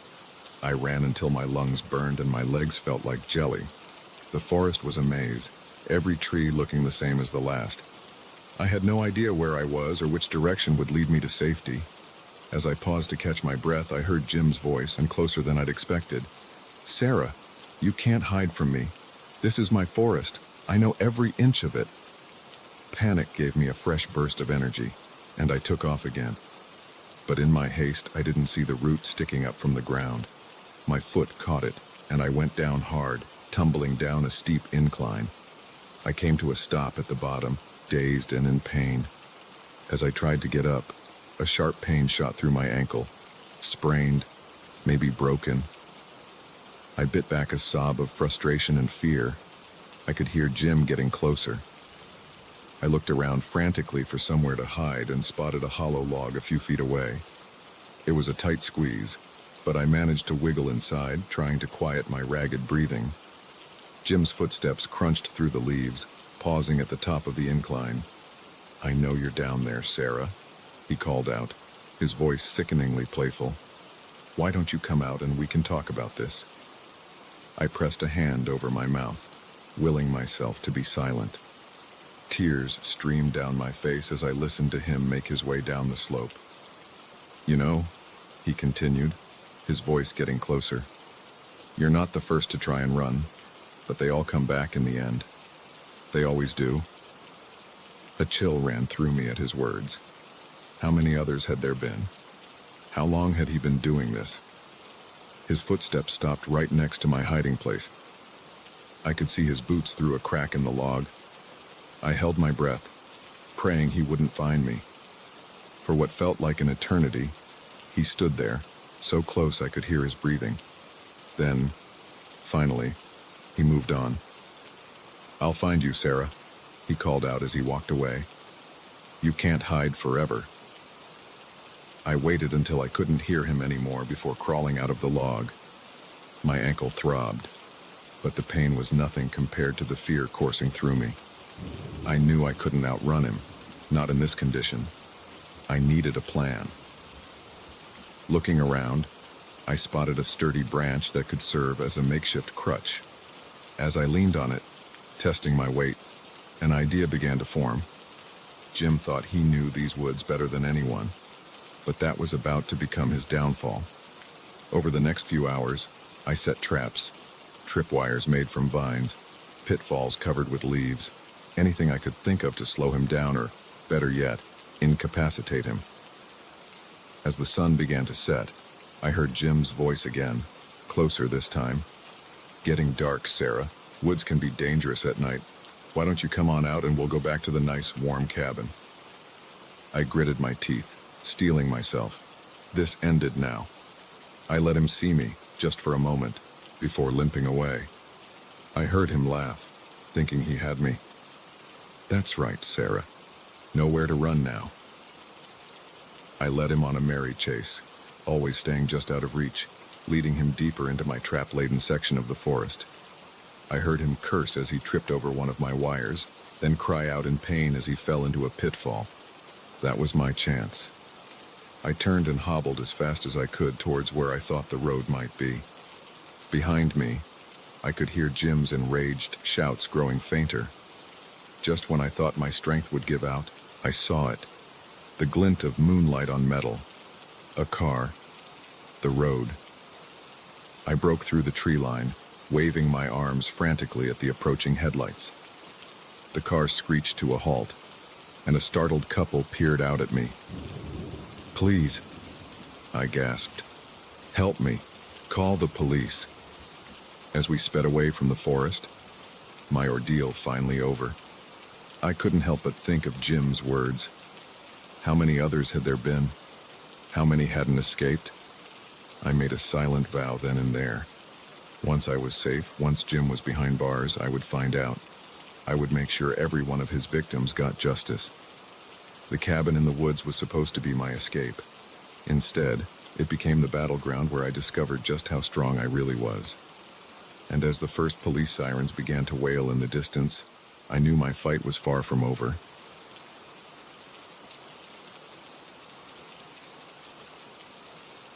I never thought a simple act of kindness could lead to the most terrifying night of my life.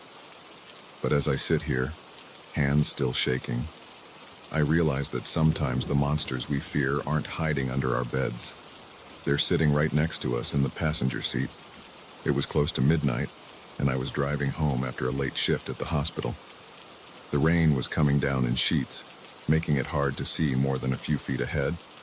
I was exhausted, my eyes stinging from the strain of focusing on the road. That's when I saw him. He was standing on the side of the road, thumb out, completely drenched. In the brief moment my headlights illuminated him, I saw a man probably in his mid-30s, with a friendly face and a desperate look in his eyes. I knew I shouldn't stop. Every instinct, every warning I'd ever heard about the dangers of picking up strangers, screamed at me to keep driving. But something, maybe the fatigue, maybe a misplaced sense of compassion, made me slow down. I pulled over, rolling down the passenger window just a crack. "You okay?" I called out over the sound of the rain. He jogged over, relief washing over his face. "Thank God," he said, his voice barely audible over the storm. "My car broke down a few miles back. I've been walking for hours." I hesitated for a moment, then made a decision I would come to regret. "Hop in," I said, unlocking the door.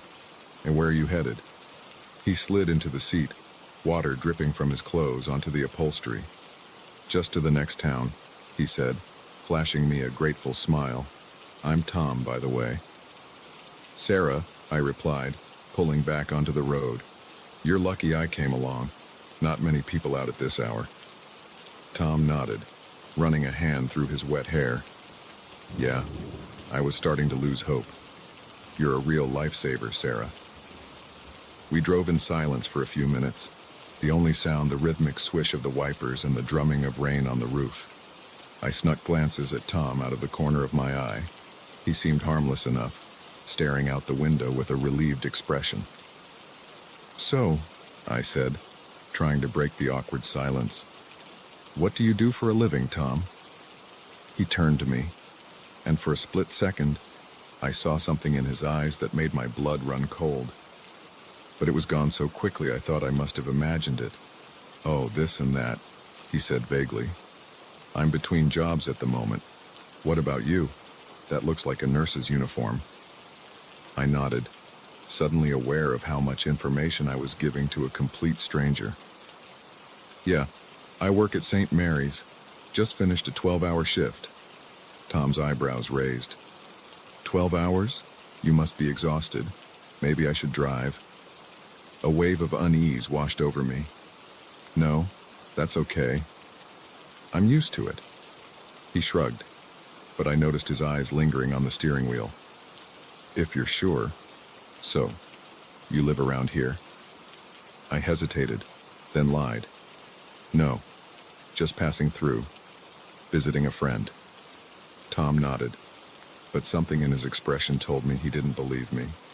The uneasy feeling in my stomach grew. We turned off the main road onto a narrower, less well-lit street. Trees loomed on either side, their branches reaching out like gnarled fingers in the darkness. "This doesn't look like the way to town," I said, unable to keep the fear out of my voice. Tom's demeanor changed in an instant. The friendly facade dropped, replaced by something cold and calculating. "No," he said, his voice low and menacing. "It's not." My heart began to race. I gripped the steering wheel tighter, my knuckles turning white. "I think you should get out now," I said, trying to keep my voice steady. He laughed, a sound devoid of any warmth. "I don't think so, Sarah. We're going to keep driving, and you're going to take me exactly where I want to go." I saw him reach into his jacket, and my breath caught in my throat. Was he armed? I couldn't risk finding out. In a moment of desperation, I slammed on the brakes. The car skidded on the wet road, fishtailing wildly. Tom was thrown forward, his head smacking against the dashboard. I didn't wait to see if he was okay.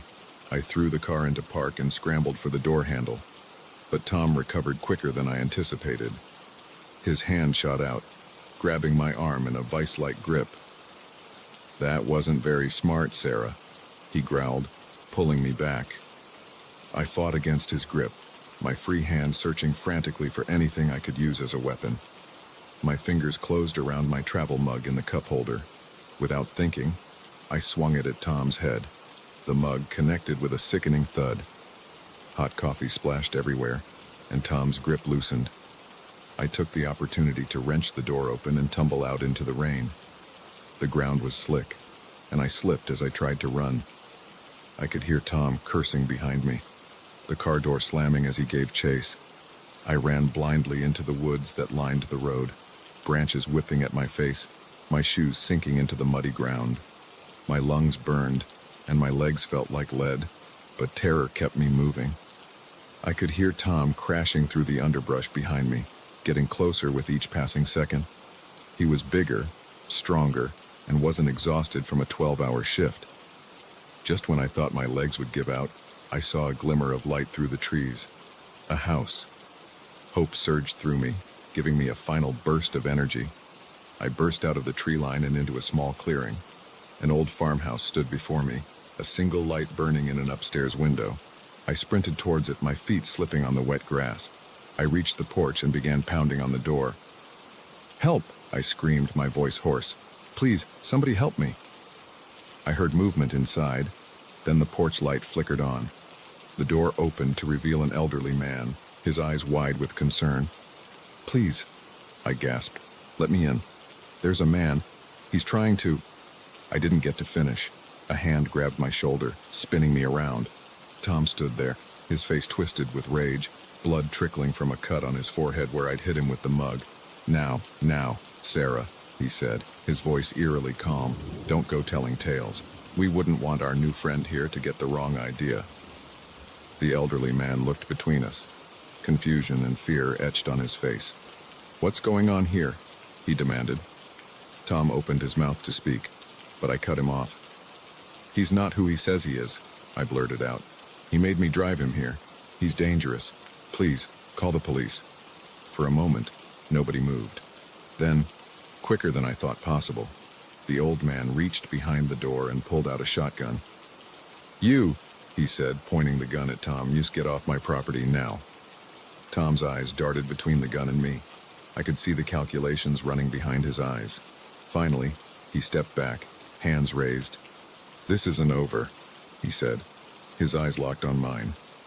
Then he turned and disappeared into the darkness. The old man ushered me inside, locking the door behind us. As the adrenaline wore off, I began to shake uncontrollably. The man's wife appeared, wrapping a blanket around my shoulders and pressing a cup of tea into my hands as her husband called the police. Hours later, after giving my statement to the police and watching them comb the woods for any sign of Tom, I sat in the farmhouse kitchen, still unable to believe what had happened. "You're lucky," the officer said as he finished taking my statement. "We've been looking for this guy for months. He's suspected in at least 3 abductions in the area." I nodded numbly, the full weight of what I'd escaped finally hitting me. If I hadn't stopped when I did, if I hadn't fought back. As dawn broke, casting a pale light over the rain-soaked landscape, I made a silent vow. I would never pick up a hitchhiker again, no matter how harmless they looked, no matter how bad the weather. The kindness of strangers is a beautiful thing, but sometimes that kindness can be our undoing. I learned a hard lesson that night. The monsters we fear aren't always obvious. Sometimes they come with a friendly smile and a hard luck story. But I also learned that I was stronger than I ever knew, capable of fighting back when it mattered most. As I finally left the farmhouse, ready to drive home in the patrol car the officers had offered, I took one last look at the woods where I'd run for my life. Somewhere out there, Tom was still lurking. But he hadn't broken me. He'd only made me stronger, more cautious, more aware. And if our paths ever crossed again, I'd be ready. Because now I knew the truth. Sometimes, the most dangerous predators are the ones hiding in plain sight, waiting for a moment of kindness to strike.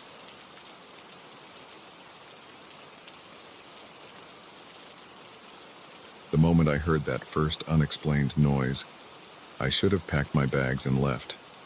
But curiosity got the better of me, and now I'm trapped in a nightmare of my own making, with no idea if I'll make it out alive. It all started on a Tuesday. I'd checked into the Pinewood Hotel for a week-long conference. Nothing out of the ordinary. The place was nice enough, a bit dated, but clean and quiet. Perfect for getting some work done in the evenings. The first 2 nights passed without incident, but on the 3rd night, as I was drifting off to sleep, I heard it. A soft thud, followed by what sounded like whispers, coming from the room next door. I wouldn't have thought much of it, except for one thing. I knew that room was empty. I'd seen the vacant sign on the door earlier that day. I sat up in bed, straining my ears. The whispers continued, too muffled to make out any words, but definitely there. Then, as suddenly as they'd started, they stopped. I told myself I was imagining things, that the stress of the conference and too much coffee were playing tricks on my mind. But as I laid back down, I couldn't shake the feeling that something wasn't right. The next morning, I casually asked the front desk clerk if anyone had checked into the room next to mine. "No, sir," she said, checking her computer. "That room's been empty all week. Is there a problem?" I forced a smile. No problem. Just curious." As I turned to leave, I caught a glimpse of the clerk's face. For a split second, I could have sworn I saw a flicker of something. Fear. Guilt. But when I looked back, her expression was neutral, professional. That night, I was determined to get to the bottom of things. I stayed up late, pretending to work on my laptop, but really listening intently for any sounds from next door. Around midnight, I heard it again. The thud, then the whispers. This time, I was ready. I crept to the door, opened it as quietly as I could, and peered out into the hallway. What I saw made my blood run cold. A man in a hotel uniform was unlocking the door to the supposedly vacant room. But that wasn't what scared me. It was the look on his face, a mixture of dread and resignation, like a man walking to his execution. He glanced in my direction, and our eyes met. For a moment, we just stared at each other. Then he quickly entered the room, shutting the door behind him. I stood there for what felt like hours, my heart pounding. What had I just witnessed? Part of me wanted to go back to bed, to pretend I hadn't seen anything. But a larger part knew I couldn't let this go. I waited until I was sure the coast was clear, then crept down to the lobby. It was deserted except for the night clerk, a different one from earlier. An older man with deep-set eyes and a permanent frown. "Excuse me," I said, approaching the desk. "I think I left something in the conference room. Could I get the key?" He looked at me for a long moment, his expression unreadable. Then, Without a word, he reached under the desk and handed me a key card. "Thank you," I said, trying to keep my voice steady. "I'll bring it right back." He nodded, his eyes never leaving me as I walked away. The conference room was on the second floor. As I climbed the stairs, I couldn't shake the feeling that I was being watched. The key card felt heavy in my hand, like it was burning a hole in my palm. I reached the conference room door and swiped the card. The lock clicked open. Taking a deep breath, I stepped inside. The room was dark, lit only by the glow of an exit sign. As my eyes adjusted, I realized I wasn't alone. A group of people, hotel staff, judging by their uniforms, were huddled around a table, speaking in hushed tones. They fell silent as I entered, all eyes turning to me. The tension in the room was palpable. "I'm sorry," I stammered, suddenly realizing the magnitude of what I'd stumbled into. "I think I'm in the wrong room." I turned to leave, but a hand grabbed my arm. I looked up to see the night clerk, his grip like iron. "You're exactly where you're supposed to be," he said, his voice low and ominous. "We've been expecting you." The next few hours were a blur of confusion and terror. The hotel staff, it turned out, were part of something much bigger and darker than I could have imagined. They spoke of ancient pacts, of sacrifices needed to keep the hotel running, of guests who checked in but never checked out. I listened in horrified fascination as they explained how the hotel chose its victims, always lone travelers, always people who wouldn't be missed right away, how they used the empty rooms for their rituals, how they disposed of the bodies. "But why are you telling me all this?" I asked, my voice shaking. The night clerk, who I now knew was the leader of this twisted cult, smiled. It was a cold, joyless thing. "Because, Mr. Johnson, you've been chosen. You're going to help us with our next ritual." I tried to run, but they were ready for that. Strong hands grabbed me, holding me in place as the clerk approached with a syringe. "Don't worry," he said as he pushed the needle into my arm. "Soon, you'll understand. Soon, you'll be one of us." I woke up back in my room, my head pounding and my memories fuzzy. For a moment, I thought it had all been a terrible dream. But then I saw the bruise on my arm where the needle had gone in, and the full horror of my situation came crashing down on me. I jumped out of bed and ran to the door, only to find it locked.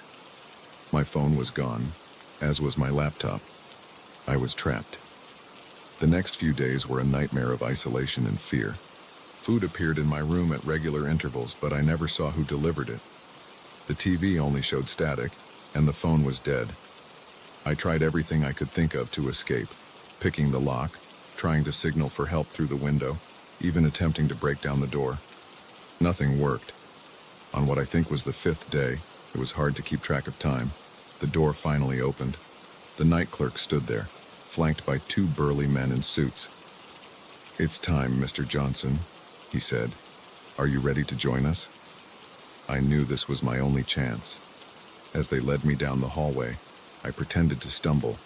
When one of the men moved to help me up, I struck. I hit him as hard as I could, then bolted. I ran like I've never run before, downstairs and through corridors, the sound of pursuit close behind me. I burst into the lobby, startling a group of new guests checking in. "Help!" I screamed. "Call the police, they're trying to kill me." The guests looked at me in shock and confusion. The front desk clerk, the same young woman from my first day, picked up the phone. For a moment, I thought I was saved. Then I saw her face. She wasn't calling the police. She was calling for backup. I didn't wait to see what would happen next. I ran out of the hotel and into the street, not stopping until I couldn't run anymore. I'm in a small diner now, using a borrowed phone to write this down. I don't know if anyone will believe me. I'm not sure I believe it myself. But I know what I saw, what I heard. The Pinewood Hotel is not what it seems. It's a front for something dark and terrible. And I'm afraid I'm not the first person to discover this, just the first to get away. If you're reading this and you're planning a stay at the Pinewood, my advice is simple. Don't. Find another hotel. And if you do end up there, whatever you do, don't ask about the noises in the night. Don't investigate strange occurrences. And above all, don't trust the staff. Because once you're in, once you know the truth, they'll never let you leave. I got lucky. I'm not sure the next person will. As for me, I don't know what I'm going to do next. Go to the police. They'll never believe me. Try to expose the hotel. I'd be risking my life. For now, all I can do is run and hope that somehow, someday, the truth about the Pinewood Hotel will come to light. But one thing's for certain, I'll never look at a hotel the same way again. Because now I know that sometimes the real monsters aren't hiding under the bed. They're the ones handing you the room key with a smile.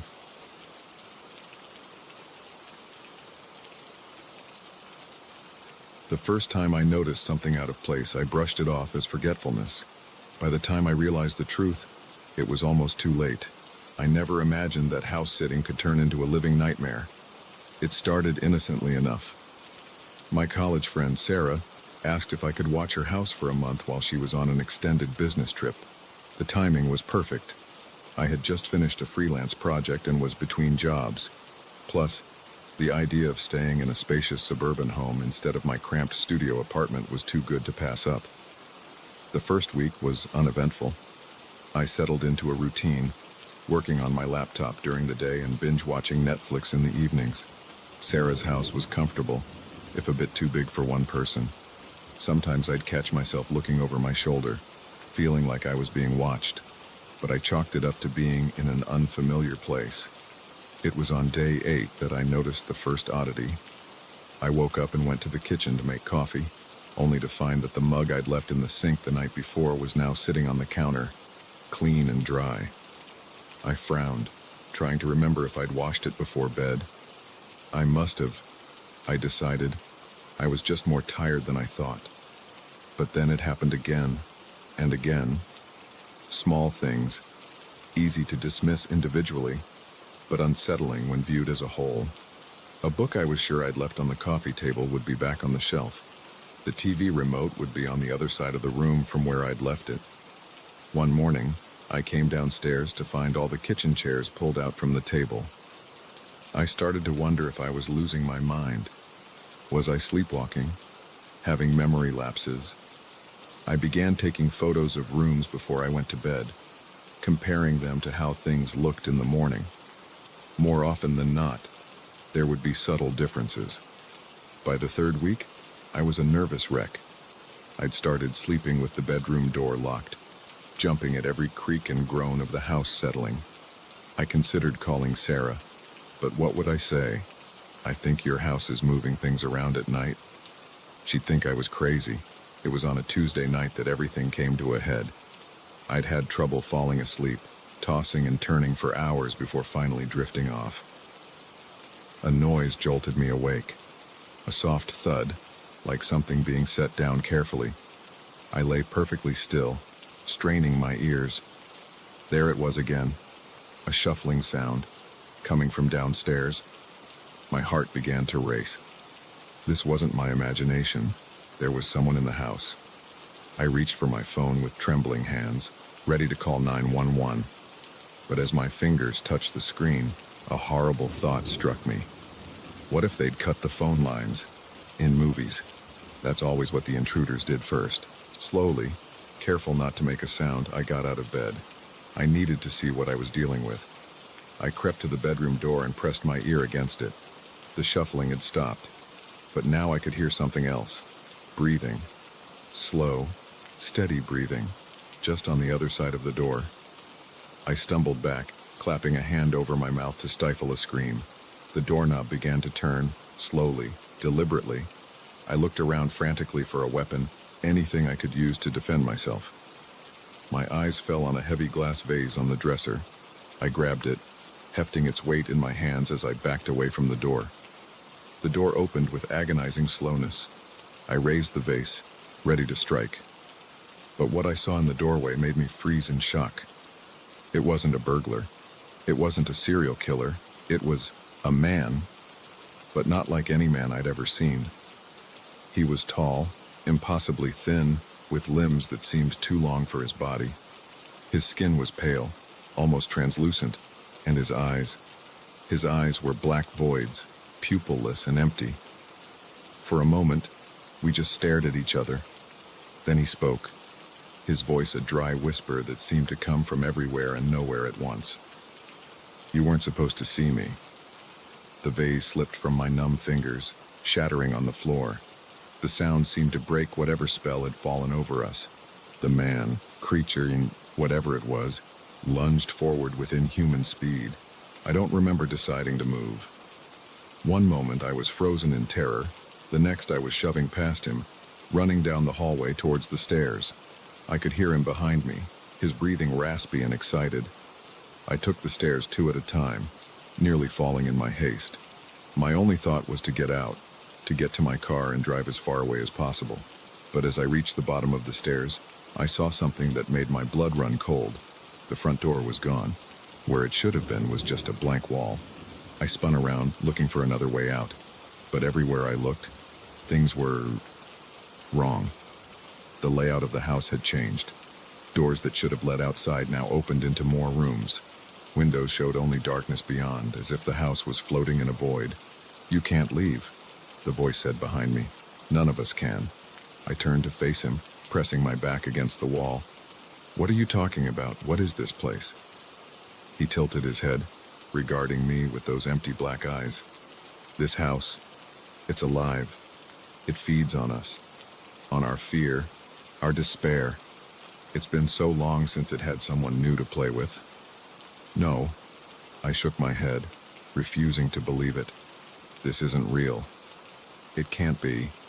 He took a step closer, and I noticed for the first time that his feet didn't quite touch the ground. "I've been here for, I don't know how long. Decades, maybe centuries.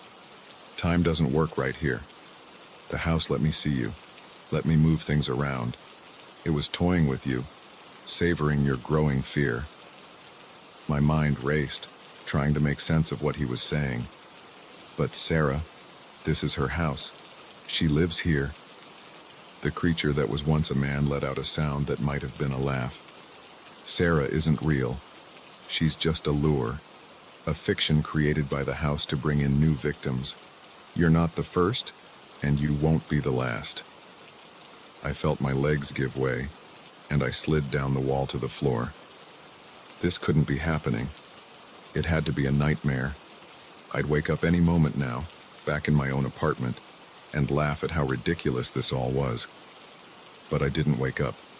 Instead, the creature knelt down in front of me, its face inches from mine. "I'm sorry," it said, and for a moment I thought I saw a flicker of humanity in those bottomless eyes. "I tried to warn you, to scare you away. But the house, it's too strong. It always wins." As if in response to his words, the house groaned around us. The walls seemed to ripple, and I felt a sensation like the floor was tilting beneath me. "What's happening?" I gasped, scrambling to my feet. The creature stood as well, looking around with what seemed like resignation. "It's changing again. It does this, rearranges itself. Each time, it's different. Each time, we have to learn it all over again." I watched in horror as the walls began to shift, doors disappearing and reappearing in new locations. The staircase twisted, turning into a spiral that led up into darkness. And all around us, I began to hear whispers, countless voices, some pleading, some screaming, some laughing maniacally. "The others," the creature said, noticing my reaction to the sounds, "all trapped, like us. Sometimes we see each other, sometimes we don't. The house decides." I shook my head, still unable to fully comprehend what was happening. There has to be a way out. We can't just give up. For the first time, I saw something like pity in the creature's expression. "Oh, we don't give up. We keep trying, keep searching. But the house, it enjoys that. Our hope, our desperate attempts to escape. It's all part of the game." As the house's transformation slowed, I found myself in what looked like a long corridor, lined with doors. Each one was different, some old and weathered, others sleek and modern. The creature stood at the far end, already beginning to fade into the shadows. "Wait," I called out. "What do I do now?" Its voice came back to me, growing fainter with each word. "Survive, explore, and whatever you do, don't trust what you see. Nothing here is what it seems."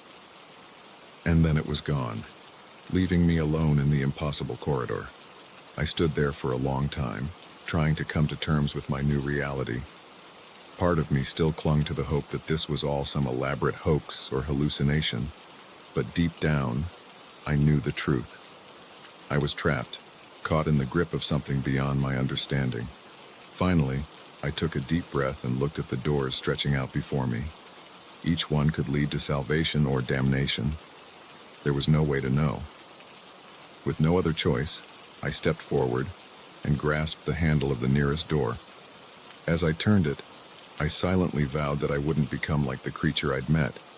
I wouldn't let this house break me. Somehow, some way, I would find a way out. The door swung open, revealing a room that defied the laws of physics. And as I stepped through, I realized that my nightmare was only just beginning.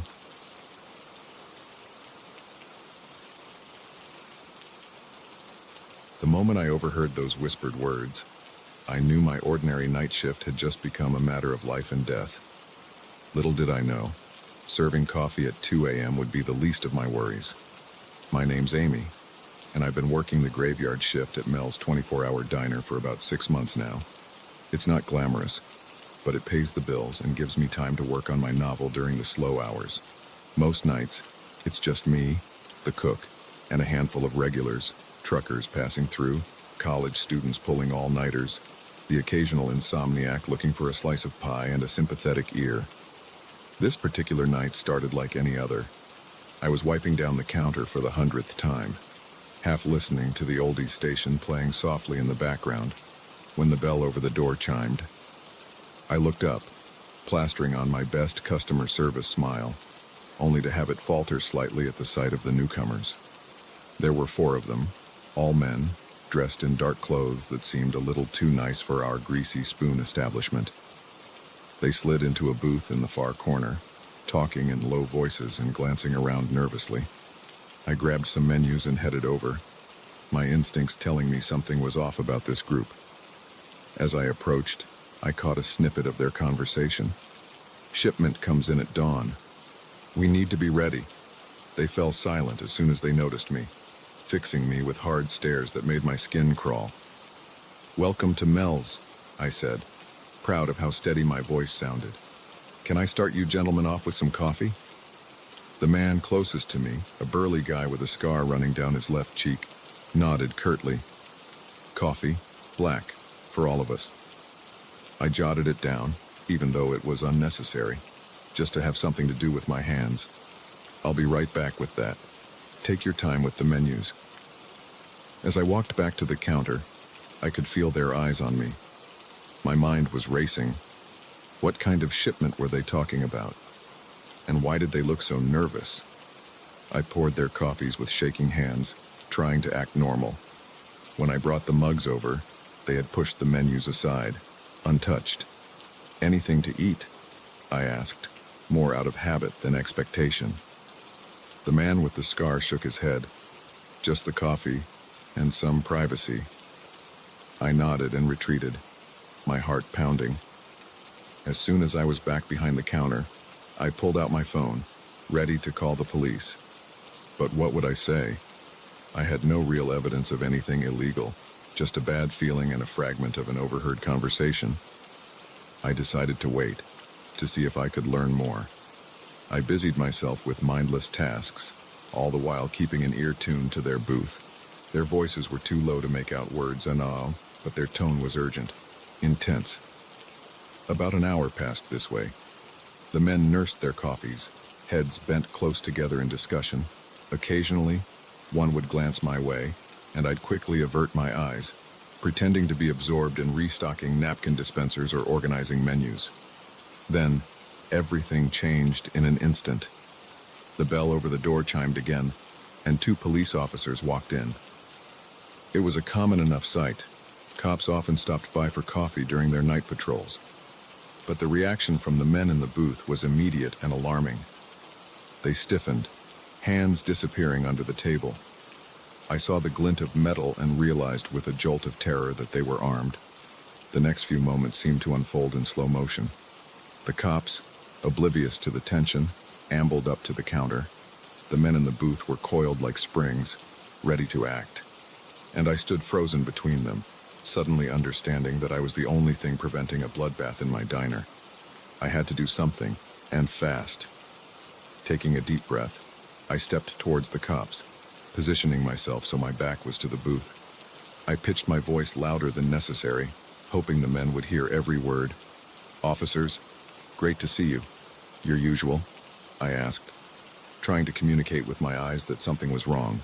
The older cop, Dave, who'd been coming here for years, picked up on my distress immediately. His hand casually moved to rest on his holster. "Actually, Amy, we got a call about some suspicious activity in the area. You seen anything unusual tonight?" I shook my head, acutely aware of the men behind me. "No, sir. It's been a quiet night. Just a few regulars and some folks passing through." I emphasized the last part, hoping he'd understand. Dave nodded slowly, his eyes scanning the diner. "Well, we'll take a quick look around if you don't mind. Standard procedure." "Of course," I said, relief washing over me. "Coffee's on the house tonight." As the cops moved towards the booth, I heard the scrape of chairs. The men were standing up, tension radiating off them in waves. "Gentlemen," Dave said, his voice calm but authoritative. "Mind if we have a word?" What happened next was a blur of motion and noise. 2 of the men bolted for the door. Another reached for something in his jacket. I heard someone yell, "Gun!" and then the deafening sound of gunshots filled the air. I dove behind the counter, my hands over my ears, my heart threatening to burst out of my chest. There was more shouting, the sound of breaking glass. And then, suddenly, silence. When I finally found the courage to peek over the counter, the scene that greeted me was one of chaos. Tables were overturned, coffee mugs shattered on the floor. The 2 cops had one man in handcuffs, while another lay motionless near the door. Dave came over to me, his face grim. "You okay, Amy?" I nodded, not trusting my voice. "You did good," he said, putting a hand on my shoulder. "Real good. Your call saved lives tonight." I looked at him, confused. "My call?" He smiled slightly. "The one you made an hour ago, reporting suspicious customers. That's why we were here." I hadn't made any call, but I understood immediately. Dave had given me an out, a way to explain my actions without putting me in danger of retaliation. The next few hours were a whirlwind of police statements, crime scene investigators, and a parade of official-looking people in suits. I learned bits and pieces of what had happened. The men were part of a drug trafficking ring. The shipment they were waiting for was a large quantity of heroin.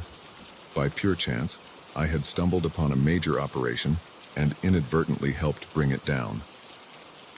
As dawn broke, casting a surreal glow over the crime scene tape and police cars, I sat on the curb outside the diner, a shock blanket draped over my shoulders. Dave came and sat beside me. "Hell of a night, huh?" he said, handing me a cup of coffee, not from the diner, thankfully. I nodded, taking a sip. I never thought. "That's the thing about this job, and yours too, I guess," Dave said. "You never know what a shift might bring. You handled yourself well in there, Amy. Ever consider a career in law enforcement?" I laughed, the sound slightly hysterical to my own ears. "I think I'll stick to slinging hash and writing my novel. Thanks," Dave smiled. "Well, if you ever change your mind, let me know." He stood up, brushing off his pants. "Get some rest. We'll need you to come down to the station later for a formal statement." As he walked away, I stared at the diner, my familiar workplace now transformed into something alien and threatening. I knew I'd never see it the same way again. Every customer would be a potential threat. Every overheard conversation a possible crime in the making. But as the adrenaline faded and exhaustion set in, I realized something else. I had faced the worst night of my life and come out the other side. I had potentially saved lives. And, if I was being honest with myself, I had just lived through the most exciting experience of my life. I stood up, letting the shock blanket fall away. Maybe I wouldn't quit my job after all. Maybe, just maybe, I had found the inspiration I needed to finally finish my novel. After all, they say write what you know, and now I knew more than I ever bargained for. As I walked to my car, the first light of day painting the sky in shades of pink and gold, I couldn't help but smile. Life at the diner would never be the same, but then again, neither would I.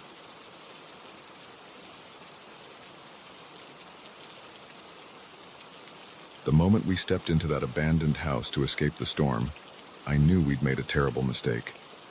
But by the time we realized the true horror of our situation, it was already too late to turn back.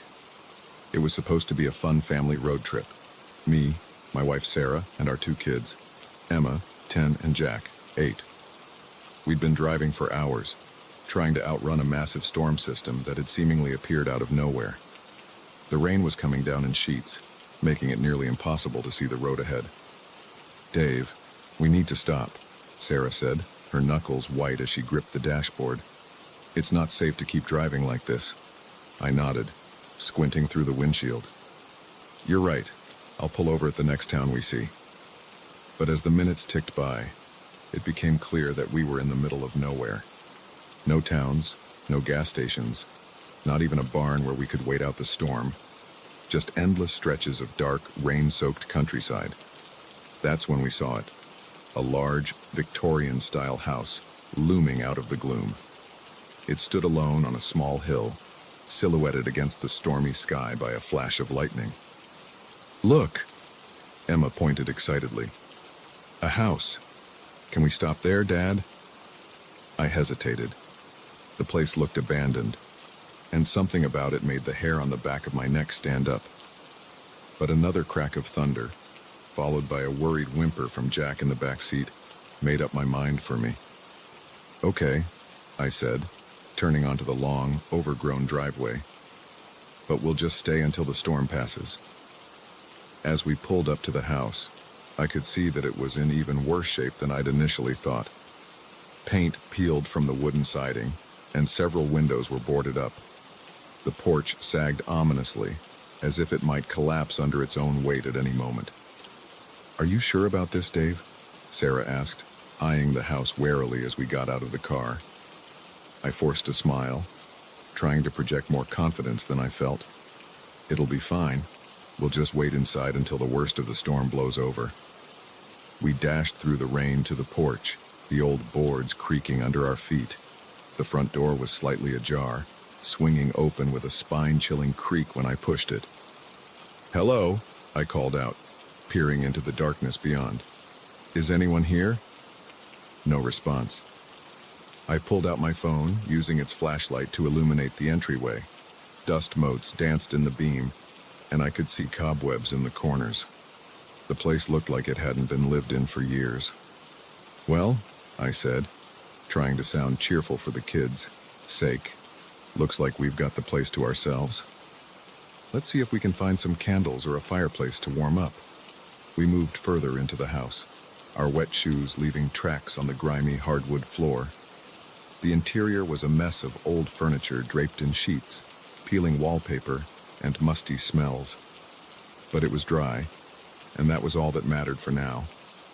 In what must have been the living room, we found an old stone fireplace.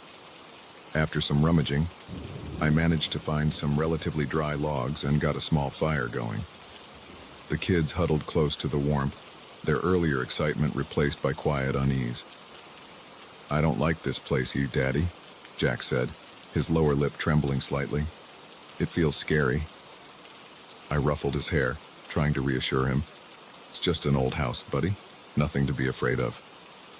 But even as I said it, I couldn't shake the feeling that we were being watched.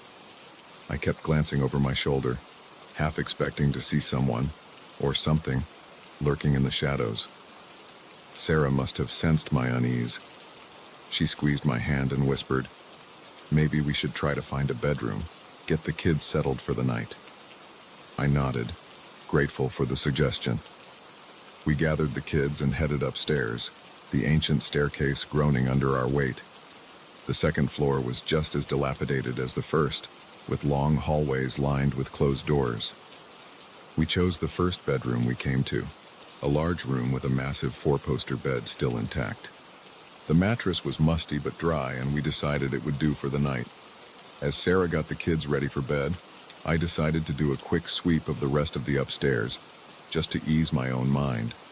Most of the rooms were in similar states of decay, filled with broken furniture and decades of dust. But when I reached the last door at the end of the hall, something made me pause.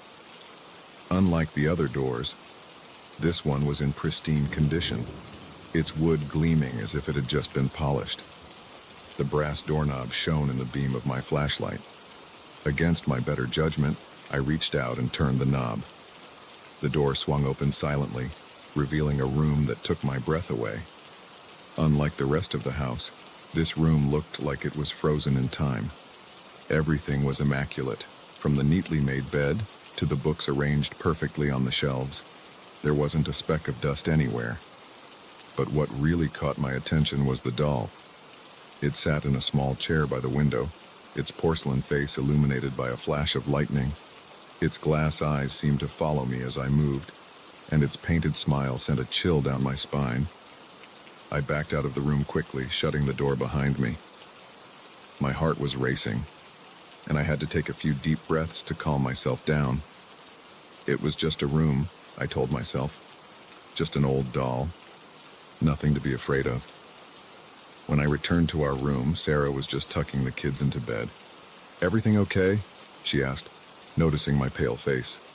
I nodded, not wanting to worry her. "Yeah, just tired.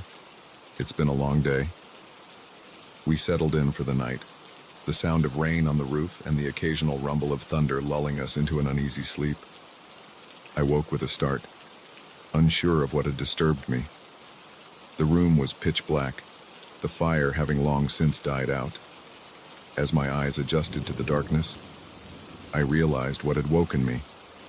The sound of footsteps coming from the hallway outside our room. I sat up, my heart pounding. "Sarah," I whispered, shaking her gently. "Wake up. Do you hear that?" She stirred, blinking in confusion.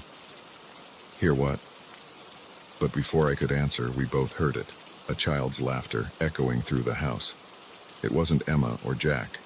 They were both still sound asleep in the bed beside us. "Dave," Sarah's voice was trembling. "What's going on?" I got out of bed, moving quietly to the door. "I don't know. Stay here with the kids. I'll check it out." Ignoring Sarah's protests, I opened the door and stepped into the hallway. The laughter came again, this time from downstairs. I followed the sound, my bare feet silent on the old floorboards. As I reached the bottom of the stairs, I froze. There, in the middle of the living room, stood a little girl. She was dressed in an old-fashioned nightgown, her long hair hanging loose down her back. She was facing away from me, looking at something I couldn't see. "Hello?" I said softly, not wanting to frighten her. "Are you lost?" Slowly, so slowly it seemed to take an eternity, the girl turned to face me. I stumbled back.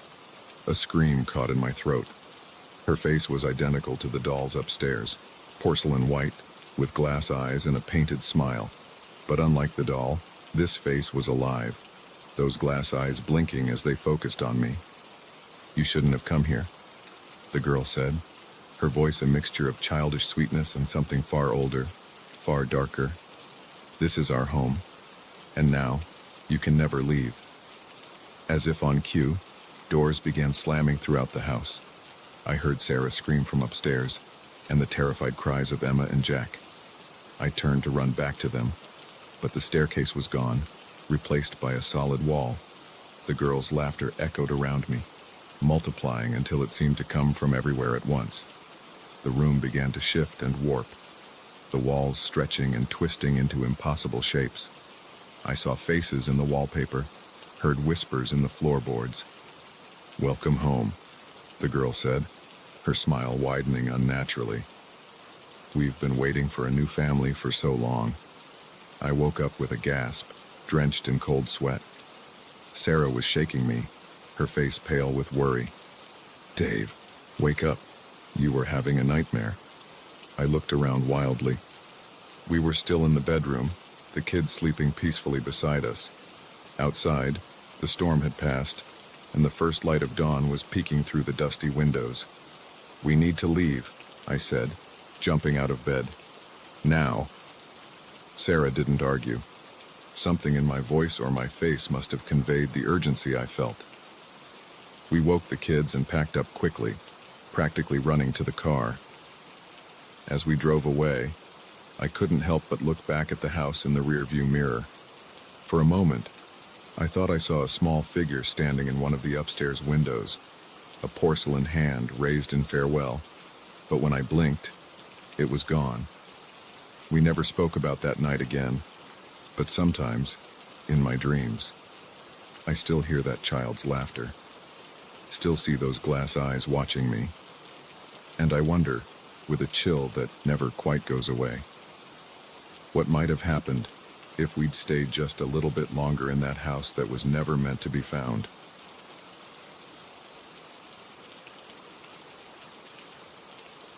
The moment I noticed the first hidden camera, I knew my relaxing Airbnb getaway had just become a living nightmare. What I didn't realize was that this discovery was only the beginning of a terror that would change my life forever. I'd been looking forward to this vacation for months. After a grueling year at work, I desperately needed some time away from the hustle and bustle of city life.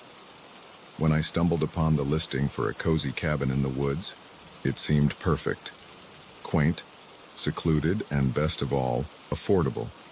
The host, Tom, had excellent reviews, praising his hospitality and attention to detail. As I pulled up to the cabin, I couldn't help but feel a sense of relief wash over me. The place was even more charming in person, with its rustic wooden exterior and wraparound porch. Tom was there to greet me, all smiles and warm handshakes. "Welcome, Sarah," he said, helping me with my bags. "I hope you'll find everything to your liking. I've prepared a little welcome basket for you inside." I thanked him, already feeling more relaxed. Tom gave me a quick tour of the cabin, pointing out all the amenities, the fully stocked kitchen, the fireplace, the luxurious bathroom with a clawfoot tub. He was charismatic and attentive, answering all my questions with patience. "Well, I'll leave you to settle in," Tom said finally. "Remember, I'm just a phone call away if you need anything. Enjoy your stay." As he drove away, I couldn't believe my luck. The place was perfect, and Tom seemed like the ideal host. I spent the rest of the evening unpacking, exploring the cabin, and finally sinking into the plush sofa with a glass of wine and a good book. It wasn't until the next morning that I noticed something odd. I was in the bathroom, fixing my hair, when a glint of something in the mirror caught my eye. At first, I thought it was just a reflection of light, but as I leaned in closer, my blood ran cold. There, nestled in the frame of the mirror, was a tiny camera lens. My mind raced. Surely, this was a mistake. Maybe it was some sort of smart home device I didn't understand. But as I examined it closer, there was no denying what it was. A hidden camera, perfectly positioned to capture the entire bathroom. With shaking hands, I grabbed my phone to call the police, only to realize I had no signal. Of course, I thought bitterly. I'm in the middle of nowhere. Trying to calm my racing heart, I decided to check the rest of the cabin. Maybe this was just a one-off thing, a mistake. But as I moved from room to room, I found more cameras. One in the bedroom, hidden in a potted plant. Another in the living room, disguised as a smoke detector. Even one in the kitchen, tucked away in the coffee maker. Panic set in as the reality of my situation became clear. I was being watched. Every move, every private moment, all captured on camera. But why and by whom? Tom. It had to be Tom, the overly friendly host with the two perfect reviews. How many other guests had he spied on? How long had this been going on? I knew I had to get out of there, fast. I started throwing my things into my suitcase, not bothering to fold or organize. That's when I heard it, the sound of a car pulling up outside. Peering through the curtains, my heart sank. It was Tom's truck. He wasn't supposed to be back until the end of my stay. Unless he'd been watching and saw that I'd discovered his cameras. I looked around frantically for a way out. The front door was out of the question, he'd see me for sure. The back door led straight into the dense woods, but without knowing the area, I could easily get lost. My only option was to hide and hope he'd leave. I ducked into the bedroom closet just as I heard the front door open. Tom's footsteps echoed through the cabin, slow and deliberate. "Sarah," he called out, his voice sickly sweet. "Are you here? I just wanted to check if everything was all right." I held my breath, pressing myself further back into the closet. The footsteps grew closer. "I know you're here, Sarah." Tom's voice had lost its friendly edge. "I saw you finding the cameras. We need to talk about this." My heart was pounding so hard I was sure he could hear it. The bedroom door creaked open, and I could see Tom's shadow through the slats of the closet door. "Come on out, Sarah. Don't make this harder than it needs to be." In that moment, I knew I had to act. As Tom's hand reached for the closet door, I burst out, shoving him with all my might. He stumbled backward, surprise written all over his face. I didn't wait to see if he'd regain his balance. I ran, out of the bedroom, through the living room, and straight out the front door. I could hear Tom behind me, shouting, his footsteps pounding on the wooden floors. The gravel driveway crunched under my feet as I sprinted towards my car. Just as I reached for the door handle, a hand grabbed my arm, yanking me backward. I spun around, coming face to face with Tom. His earlier charm was gone, replaced by a look of cold fury. "You shouldn't have done that, Sarah," he growled. "Do you have any idea what you've stumbled into?" I struggled against his grip, my mind racing for a way out. That's when I remembered. My car keys. They were still in my pocket. With my free hand, I reached in and grabbed them, fumbling for the panic button. The shrill alarm pierced the air, startling Tom enough for me to wrench my arm free. I used the moment of distraction to knee him in the groin. He doubled over in pain, and I took the opportunity to jump in my car, locking the doors behind me. My hands were shaking so badly I could barely get the key in the ignition. Tom was recovering, stumbling towards the car with a look of murderous rage. The engine roared to life, and I slammed the car into reverse, tires squealing as I backed out of the driveway. As I sped down the dirt road leading away from the cabin, I could see Tom in my rearview mirror, growing smaller and smaller, but the fear didn't subside. How many other cabins did he have? How many other unsuspecting guests were being watched right now? I drove for hours, not stopping until I reached the nearest police station. The officers listened to my story with growing concern, immediately dispatching units to the cabin. They took my statement, collected evidence from my phone where I'd taken pictures of the hidden cameras, and assured me they'd investigate thoroughly. In the days that followed, the true scope of Tom's operation came to light. Multiple properties, hundreds of hours of footage, countless victims. The media had a field day with the story, dubbing it the cabin voyeur case. I was asked to do interviews, to share my experience, but I declined. I just wanted to forget. But forgetting proved impossible. Every hotel room, every rental property, became a source of paranoia. I found myself checking for cameras everywhere I went, unable to shake the feeling of being watched. Nightmares plagued my sleep, visions of Tom's face and of hidden lenses capturing my every move. Months passed, and slowly, I began to reclaim my life. Therapy helped, as did the support of friends and family. I became an advocate for stricter regulations on short-term rentals and better protections for guests. It wasn't much, but it helped me feel like I was taking back some control. Now, as I sit in my own home, surrounded by walls I know are safe, I can't help but reflect on how quickly trust can be shattered. That Airbnb listing had promised a peaceful getaway, a chance to relax and recharge. Instead, it turned into a nightmare that opened my eyes to a dark underbelly of the hospitality world I never knew existed. I still travel, still stay in hotels and rentals. But now, I carry with me a small device that detects hidden cameras. Some might call it paranoid, but for me, it's a small price to pay for peace of mind. Because I know firsthand that sometimes the real danger isn't what you can see, it's what you can't. The experience changed me, there's no denying that. But it also made me stronger, more aware, and more determined to protect not just myself, but others who might fall victim to predators like Tom. If my story can save even one person from going through what I did, then perhaps some good can come from those terrifying days in the cabin. As I finish writing this, I realize that the fear may never fully go away, but I won't let it control me. I'll keep living, keep traveling, and keep fighting to ensure that what happened to me doesn't happen to anyone else. Because in the end, the greatest victory is not letting the monsters win.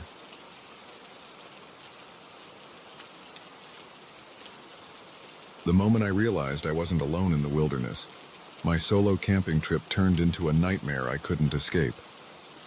What started as an adventure to find myself became a desperate fight to survive, with an unseen predator stalking my every move. I'd always been an avid hiker, but this was my first time attempting a week-long solo trek through the backcountry. The Appalachian Trail seemed like the perfect challenge, beautiful, remote, and just dangerous enough to be exciting. I'd prepared for months, gathering the best lightweight gear, studying maps, and getting into the best shape of my life. The first 2 days were everything I'd hoped for. The solitude was refreshing, the scenery breathtaking. I reveled in the silence, broken only by birdsong and the crunch of leaves under my boots. As I set up camp on the second night, watching the sunset paint the sky in brilliant oranges and pinks, I felt a sense of peace I hadn't experienced in years. It was on the third day that things started to change. At first, it was just a feeling, a prickling sensation on the back of my neck, like I was being watched. I dismissed it as paranoia, the natural unease of being alone in the wild. But as the day wore on, the feeling intensified. I started noticing small things, a twig snapping when I hadn't moved, the rustle of leaves when there was no wind. Once I could have sworn I saw a shadow move between the trees, Manuk, but when I turned to look, there was nothing there. That night, as I huddled in my tent, every sound from the forest seemed amplified. The hooting of an owl made me jump. The scurrying of a small animal near my tent had me reaching for my flashlight, heart pounding. I tried to rationalize my fear, telling myself it was just the normal sounds of the woods at night, but deep down, I knew something was wrong. I woke at dawn, groggy from a restless night. As I emerged from my tent, I froze. There, in the soft dirt around my campsite, were footprints, human footprints, and they didn't match my boots. My blood ran cold as I examined the prints. They circled my tent, coming close enough that whoever made them could have touched the fabric. The thought of someone standing there while I slept, unaware and vulnerable, made me feel sick. I packed up camp in record time, my hands shaking as I stuffed gear into my backpack. All thoughts of continuing my trip were gone. I just wanted to get back to civilization, back to safety. But as I started hiking, I realized my ordeal was far from over. The feeling of being watched was stronger than ever. Every few minutes, I'd spin around, certain I'd catch a glimpse of my stalker. But the trail behind me was always empty. As the day wore on, I began to notice other signs. A broken branch here, a disturbed patch of moss there. Small things, easy to overlook if you weren't looking for them. But to my heightened senses, they screamed of pursuit. I picked up my pace, ignoring the burning in my legs and the sweat soaking through my clothes. The nearest town was still 2 days away at my planned pace. but I was determined to make it in one. I didn't dare stop for more than a few minutes at a time, just long enough to gulp some water and catch my breath. As afternoon faded into evening, my situation went from bad to worse. Dark clouds rolled in, and soon the woods were filled with the rumble of thunder. The rain started as a drizzle, but quickly turned into a downpour. Within minutes, I was soaked to the skin, the trail turning into a muddy mess under my feet. I knew I should stop, set up my tent, and wait out the storm. But the fear of what, or who, was behind me drove me on. I stumbled through the darkness, my headlamp casting eerie shadows that seemed to move and shift in the corners of my vision. Suddenly, a flash of lightning illuminated the trail ahead, and I saw something that made my heart stop. There, not 20 feet in front of me, was a figure. Tall, unnaturally thin, its outline blurred by the rain. For a split second, our eyes met. Or at least, I thought they did. Where its eyes should have been, there were only dark, empty sockets. I screamed, the sound lost in a crack of thunder. I turned and ran, no longer caring about the trail, no longer caring about anything except getting away from that thing. Branches whipped at my face as I crashed through the underbrush. I could hear something moving behind me, keeping pace effortlessly despite the difficult terrain. My foot caught on a root, and I went down hard, tumbling down a steep incline. I came to a stop at the bottom, dazed and in pain. As I lay there, the rain pelting my face, and I heard it. Footsteps, slow and deliberate, coming down the hill towards me. I tried to get up, but my ankle exploded in pain. I was trapped. The footsteps stopped right behind me. I could feel its presence looming over me. Slowly, terrified of what I might see, I rolled over. There was nothing there. I blinked, confused. Had I imagined it all? Was this all some fear-induced hallucination? A twig snapped to my left, and I whipped my head around. Nothing. Another snap, this time to my right. Again, nothing.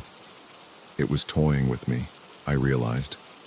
Whatever this thing was, it was enjoying my fear. Gritting my teeth against the pain, I forced myself to my feet. I couldn't just lie there and wait for it to finish its game. I had to keep moving. I limped forward, using trees for support. Every shadow seemed to hide a threat. Every sound was a potential attack. The rain had eased to a drizzle, but I was shivering uncontrollably, as much from fear as from cold. As I stumbled along, I tried to make sense of what was happening. Was this some psychopath, hunting humans for sport? A deranged hermit, driven mad by isolation? Or was it something else entirely, something not quite human? I didn't have time to dwell on these questions for long. Ahead, I saw a flicker of light through the trees. Hope surged through me. Civilization, safety. I pushed myself harder, ignoring the protests of my battered body. The light grew brighter, resolving into the glow of electric lights. A ranger station. With a final burst of energy, I burst out of the tree line. The station was there, solid and real, its windows bright against the darkness of the forest. I half ran, half limped to the door, pounding on it with what little strength I had left. "Help," I croaked, my voice hoarse from hours of panicked breathing. "Please, someone help me." The door opened, and I nearly fell into the arms of a startled-looking park ranger. "Whoa there," he said, helping me inside. "What happened to you?" I tried to explain, my words tumbling out in a confused jumble. The footprints, the chase, the figure in the lightning. The ranger listened, his expression growing more concerned by the second. Okay, slow down," he said, guiding me to a chair. "You're safe now. Let's get you warmed up, and then we'll figure this out." As he wrapped a blanket around my shoulders and pressed a mug of hot coffee into my hands, I couldn't help but glance out the window. The forest pressed close to the station, dark and impenetrable. Was it still out there, watching, waiting? The next few days were a blur of police statements and medical checkups. They found my abandoned campsite, confirming at least part of my story. But there was no sign of my pursuer, No evidence of anyone else in the area. Most people seemed to think I'd gotten spooked by normal forest sounds and let my imagination run wild. A few suggested I might have had some kind of stress-induced breakdown. Only the park ranger who found me seemed to take my story seriously. "These woods are old," he told me quietly, when no one else was around. "They hold secrets, things that most people wouldn't believe. Whatever you saw out there, just be glad you made it out." As I finally headed home, my ankle in a brace and my nerves still frayed, I couldn't shake the feeling that my ordeal wasn't over. Sometimes, when I close my eyes, I can still see that figure in the lightning flash, still feel those empty sockets staring into my soul. I don't know if I'll ever go camping again. The wilderness, once a source of peace and adventure, now holds only terror for me. But I know one thing for certain: whatever was out there in those woods, it was real. And somewhere, deep in the dark forests of the Appalachian Trail, it's still waiting, watching, hunting. For now, I'll stick to the safety of the city, but part of me knows that someday, somehow, I'll have to face those woods again.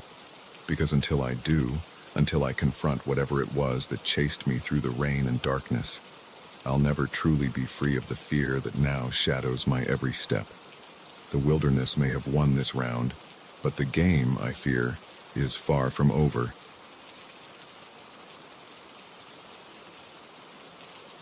The moment I heard those inexplicable noises coming from the supposedly empty floor, I knew my mundane night shift was about to take a terrifying turn.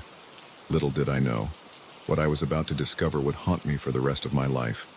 My name's Mike, and I've been working as a night janitor at Carlisle Associates for about 6 months now. It's not the most glamorous job, but it pays the bills and gives me plenty of time to work on my screenplay during the quiet hours. The building is one of those generic office towers, all glass and steel, with 50 floors of cubicles, conference rooms, and corner offices. On this particular night, I was going about my usual routine. I'd started on the ground floor and was working my way up, floor by floor. It was mind-numbing work, but I'd gotten used to the solitude. The only sounds were the hum of the vacuum cleaner and the occasional ping of the elevator. I was on the 37th floor when I first heard it. A thud, followed by what sounded like muffled voices. I froze, my hand still on the vacuum's handle. The 37th floor was supposed to be empty. Hell, the whole building was supposed to be empty at this hour. I switched off the vacuum, straining my ears in the sudden silence. There it was again, definitely voices, coming from the floor above. My heart started to race. Were we being robbed? Should I call security? I debated with myself for a moment. If it was just some employees working late, I'd feel like an idiot for raising an alarm. But something in my gut told me this wasn't normal. Gathering my courage, I decided to investigate. I left the vacuum where it was and made my way to the stairwell. As I climbed the stairs to the 38th floor, the voices grew louder. I could make out at least 2 distinct speakers, though I couldn't understand what they were saying. I reached the door to the 38th floor and hesitated, my hand on the handle. What if they were armed? What if I was walking into something dangerous? But curiosity won out over caution, and I slowly eased the door open, wincing at every creak. The 38th floor was laid out like all the others, a maze of cubicles surrounding a central area with conference rooms. But unlike the other floors, this one wasn't dark. A faint light spilled out from one of the conference rooms, casting long shadows across the office. I crept forward, my heart pounding so loudly I was sure they'd hear it. As I got closer to the lit room, the voices became clearer. "Shipment comes in tomorrow night. We need to be ready." "What about security? Johnson's been sniffing around." "Don't worry about Johnson. He's been taken care of." I felt a chill run down my spine. This wasn't just some late-night meeting. Whatever was happening here, it was illegal and potentially dangerous. I inched closer, trying to peer into the room without being seen. Through the gap in the door, I could make out 3 men. They were gathered around a table covered in papers and what looked like blueprints. One of them was pointing at something on the table, speaking in low, urgent tones. "The boss wants this to go smoothly. No mistakes this time. Got it?" The others nodded, their faces grim. I leaned in, trying to get a better look at what was on the table. That's when disaster struck. My foot caught on a loose piece of carpet and I stumbled. I managed to catch myself before falling, but my elbow knocked against the wall with a dull thud. The voices in the room instantly went silent. I heard chairs scraping against the floor and footsteps approaching the door. Panic surged through me. I had to get out of there, fast. I turned and ran, not caring about stealth anymore. Behind me, I heard shouts and the sound of the conference room door banging open. I sprinted towards the stairwell, my only thought to put as much distance between myself and those men as possible. I burst through the stairwell door and started down the stairs, taking them two at a time. I could hear footsteps above me, getting closer. My lungs burned and my legs ached, but fear kept me moving. I had just reached the 30th floor when I heard the stairwell door above me slam open. "There he is!" a voice shouted. The footsteps grew louder, faster. I didn't dare look back. I just ran, my feet barely touching the stairs as I descended. 25th floor. 20th. 15th. My pursuers were gaining on me. I could hear their heavy breathing, their shouts getting closer. As I reached the 10th floor, a crazy idea struck me. Instead of continuing down, I burst out onto the floor. I sprinted through the dark office, weaving between desks and cubicles. I could hear them behind me, cursing as they tried to navigate the unfamiliar space. I made it to the other side of the floor and found what I was looking for, the second stairwell. I yanked the door open and started down again. With any luck, they'd waste precious time searching the 10th floor before realizing I'd switched stairs. My luck held. By the time I heard them enter the second stairwell, I was already at the ground floor. I exploded out of the stairwell and into the lobby, startling the night security guard at his desk. "Call the police," I gasped, struggling to catch my breath. "There are men upstairs. They're..." Before I could finish, the stairwell door burst open again. Two men rushed out, their faces contorted with rage. They skidded to a stop when they saw the security guard, who was already on his feet, one hand on his weapon. For a moment, we all stood frozen, a tableau of confusion and fear. Then one of the men smiled, a cold, calculating smile that made my blood run cold. "There seems to be some misunderstanding," he said smoothly. "Our friend here," he gestured at me, "had a bit too much to drink at the office party. We were just trying to make sure he got home safely." The security guard looked uncertain, his eyes darting between me and the two men. I opened my mouth to protest, to tell him what I'd really seen, but the words died in my throat as I saw the second man slowly reach into his jacket. In that moment, I made a decision. I turned and ran, bursting through the lobby doors and out into the night. I heard shouts behind me, but I didn't stop. I ran until my legs gave out, until I was sure I'd lost them. I ended up in a 24-hour diner, shaking and covered in sweat. As I sat there trying to decide what to do, my phone buzzed. It was a text from an unknown number. "We know who you are. Keep quiet if you want to stay healthy." My blood ran cold. How had they found my number? What else did they know about me? I spent the rest of the night in a haze of paranoia, jumping at every sound, convinced that every passing car was there to get me. When dawn finally broke, I made my way to the police station. But as I stood outside, ready to go in and report what I'd seen, doubt crept in. Would they believe me? I had no proof, just my word against theirs. And if these men were as connected as they seemed, would going to the police just put me in more danger? In the end, I walked away. I quit my job that day, making up some excuse about a family emergency. I moved out of my apartment the next week, telling no one where I was going. It's been 3 months since that night. I'm in a new city now, with a new job and a new name. But I can't shake the feeling that I'm being watched. Every time I see a suit-clad businessman, every time I hear footsteps behind me, I'm back in that stairwell, running for my life. I don't know what I stumbled upon that night. A drug operation, corporate espionage, something even worse. But I know one thing for certain. The world is full of shadows, and sometimes the most dangerous things happen right under our noses, in the places we least expect. So if you're working late one night and you hear something you shouldn't, my advice is simple. Run, and don't look back. Because once you've seen behind the curtain, there's no going back to blissful ignorance. And in this world of secrets and shadows, ignorance might just be the only thing keeping you safe.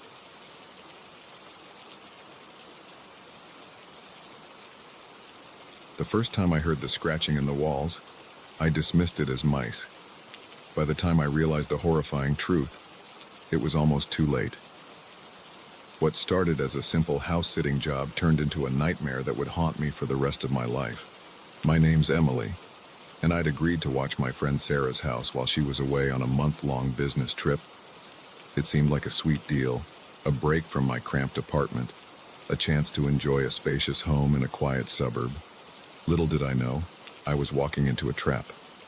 The first few days were uneventful. I settled into a routine, working remotely during the day and enjoying the peace and quiet in the evenings. Sarah's house was beautiful, a 2-story Victorian with lots of character, but as the sun set each night, the house seemed to take on a different personality. Shadows grew longer, and the silence became oppressive. It was on the 4th night that I first heard it, a faint scratching sound coming from somewhere inside the walls. I was curled up on the couch, reading a book, when the noise caught my attention. At first, I thought it was just the house settling, but as I listened, the scratching became more deliberate, more purposeful. I got up and pressed my ear against the wall. The sound was clearer now, a rhythmic scraping that sent chills down my spine. It seemed to be coming from inside the wall itself, moving slowly upward. Just mice, I muttered to myself, trying to calm my racing heart. Old houses like this are bound to have mice. But even as I said it, I knew it wasn't true. The scratching was too loud, too strong to be caused by tiny mouse paws. Whatever was in the walls, it was much larger. I didn't sleep well that night, tossing and turning as the scratching continued intermittently. By morning, I'd convinced myself it was just my imagination running wild. The house was quiet, sunlight streaming through the windows, making the night's fears seem silly. But as night fell again, the noises returned. This time, they were louder, more insistent, and they weren't just coming from one wall anymore. I could hear scratching from multiple points around the house, as if several things were moving within the walls. I called Sarah, my voice shaking as I described what I was hearing. She sounded concerned, but skeptical. "The house is old, Emily," she said. "It makes all sorts of noises. But if you're really worried, call my handyman. His number is on the fridge." I thanked her and hung up, feeling slightly reassured. The next morning, I called the handyman, a gruff-voiced man named Pete. He agreed to come by that afternoon to check things out. Pete arrived around 3 p.m., toolbox in hand. He was an older man, with weathered features and calloused hands that spoke of years of hard work. I led him through the house, describing the noises I'd been hearing. He listened patiently, then began a thorough inspection of the walls. He tapped, he listened, he even cut a small hole in one of the walls to peer inside with a flashlight. After an hour, he turned to me with a frown. "I don't see any signs of pests," he said. "No droppings, no chew marks. And these walls." He trailed off, his frown deepening. "What about them?" I pressed. Pete shook his head. "They're solid. No hollow spaces where animals could be moving around. Whatever you're hearing, it ain't coming from inside these walls." A chill ran down my spine. "But I heard it," I insisted. "Clear as day, scratching, moving up and down." Pete gave me a long look, then sighed. "Listen, miss, sometimes in old houses like this, the mind can play tricks. You're here alone. It's a strange place. Maybe you're just a bit on edge." I wanted to argue, to make him understand that this wasn't in my head, but I could see the doubt in his eyes. He thought I was imagining things, or worse, that I was some hysterical woman making a fuss over nothing. After Pete left, I felt even more uneasy. If the noises weren't coming from inside the walls, where were they coming from? And more importantly, what was making them? As night fell, the scratching returned with a vengeance. It was louder than ever, and now I could hear something else mixed in with it. A low, guttural groaning that made my skin crawl. It seemed to be coming from everywhere at once, surrounding me. I ran from room to room, pressing my ear against the walls, trying to pinpoint the source of the sounds, but it was useless. The noises seemed to move as I did, always just out of reach. In desperation, I decided to go down to the basement. If there was something in the house, maybe I could find some trace of it there.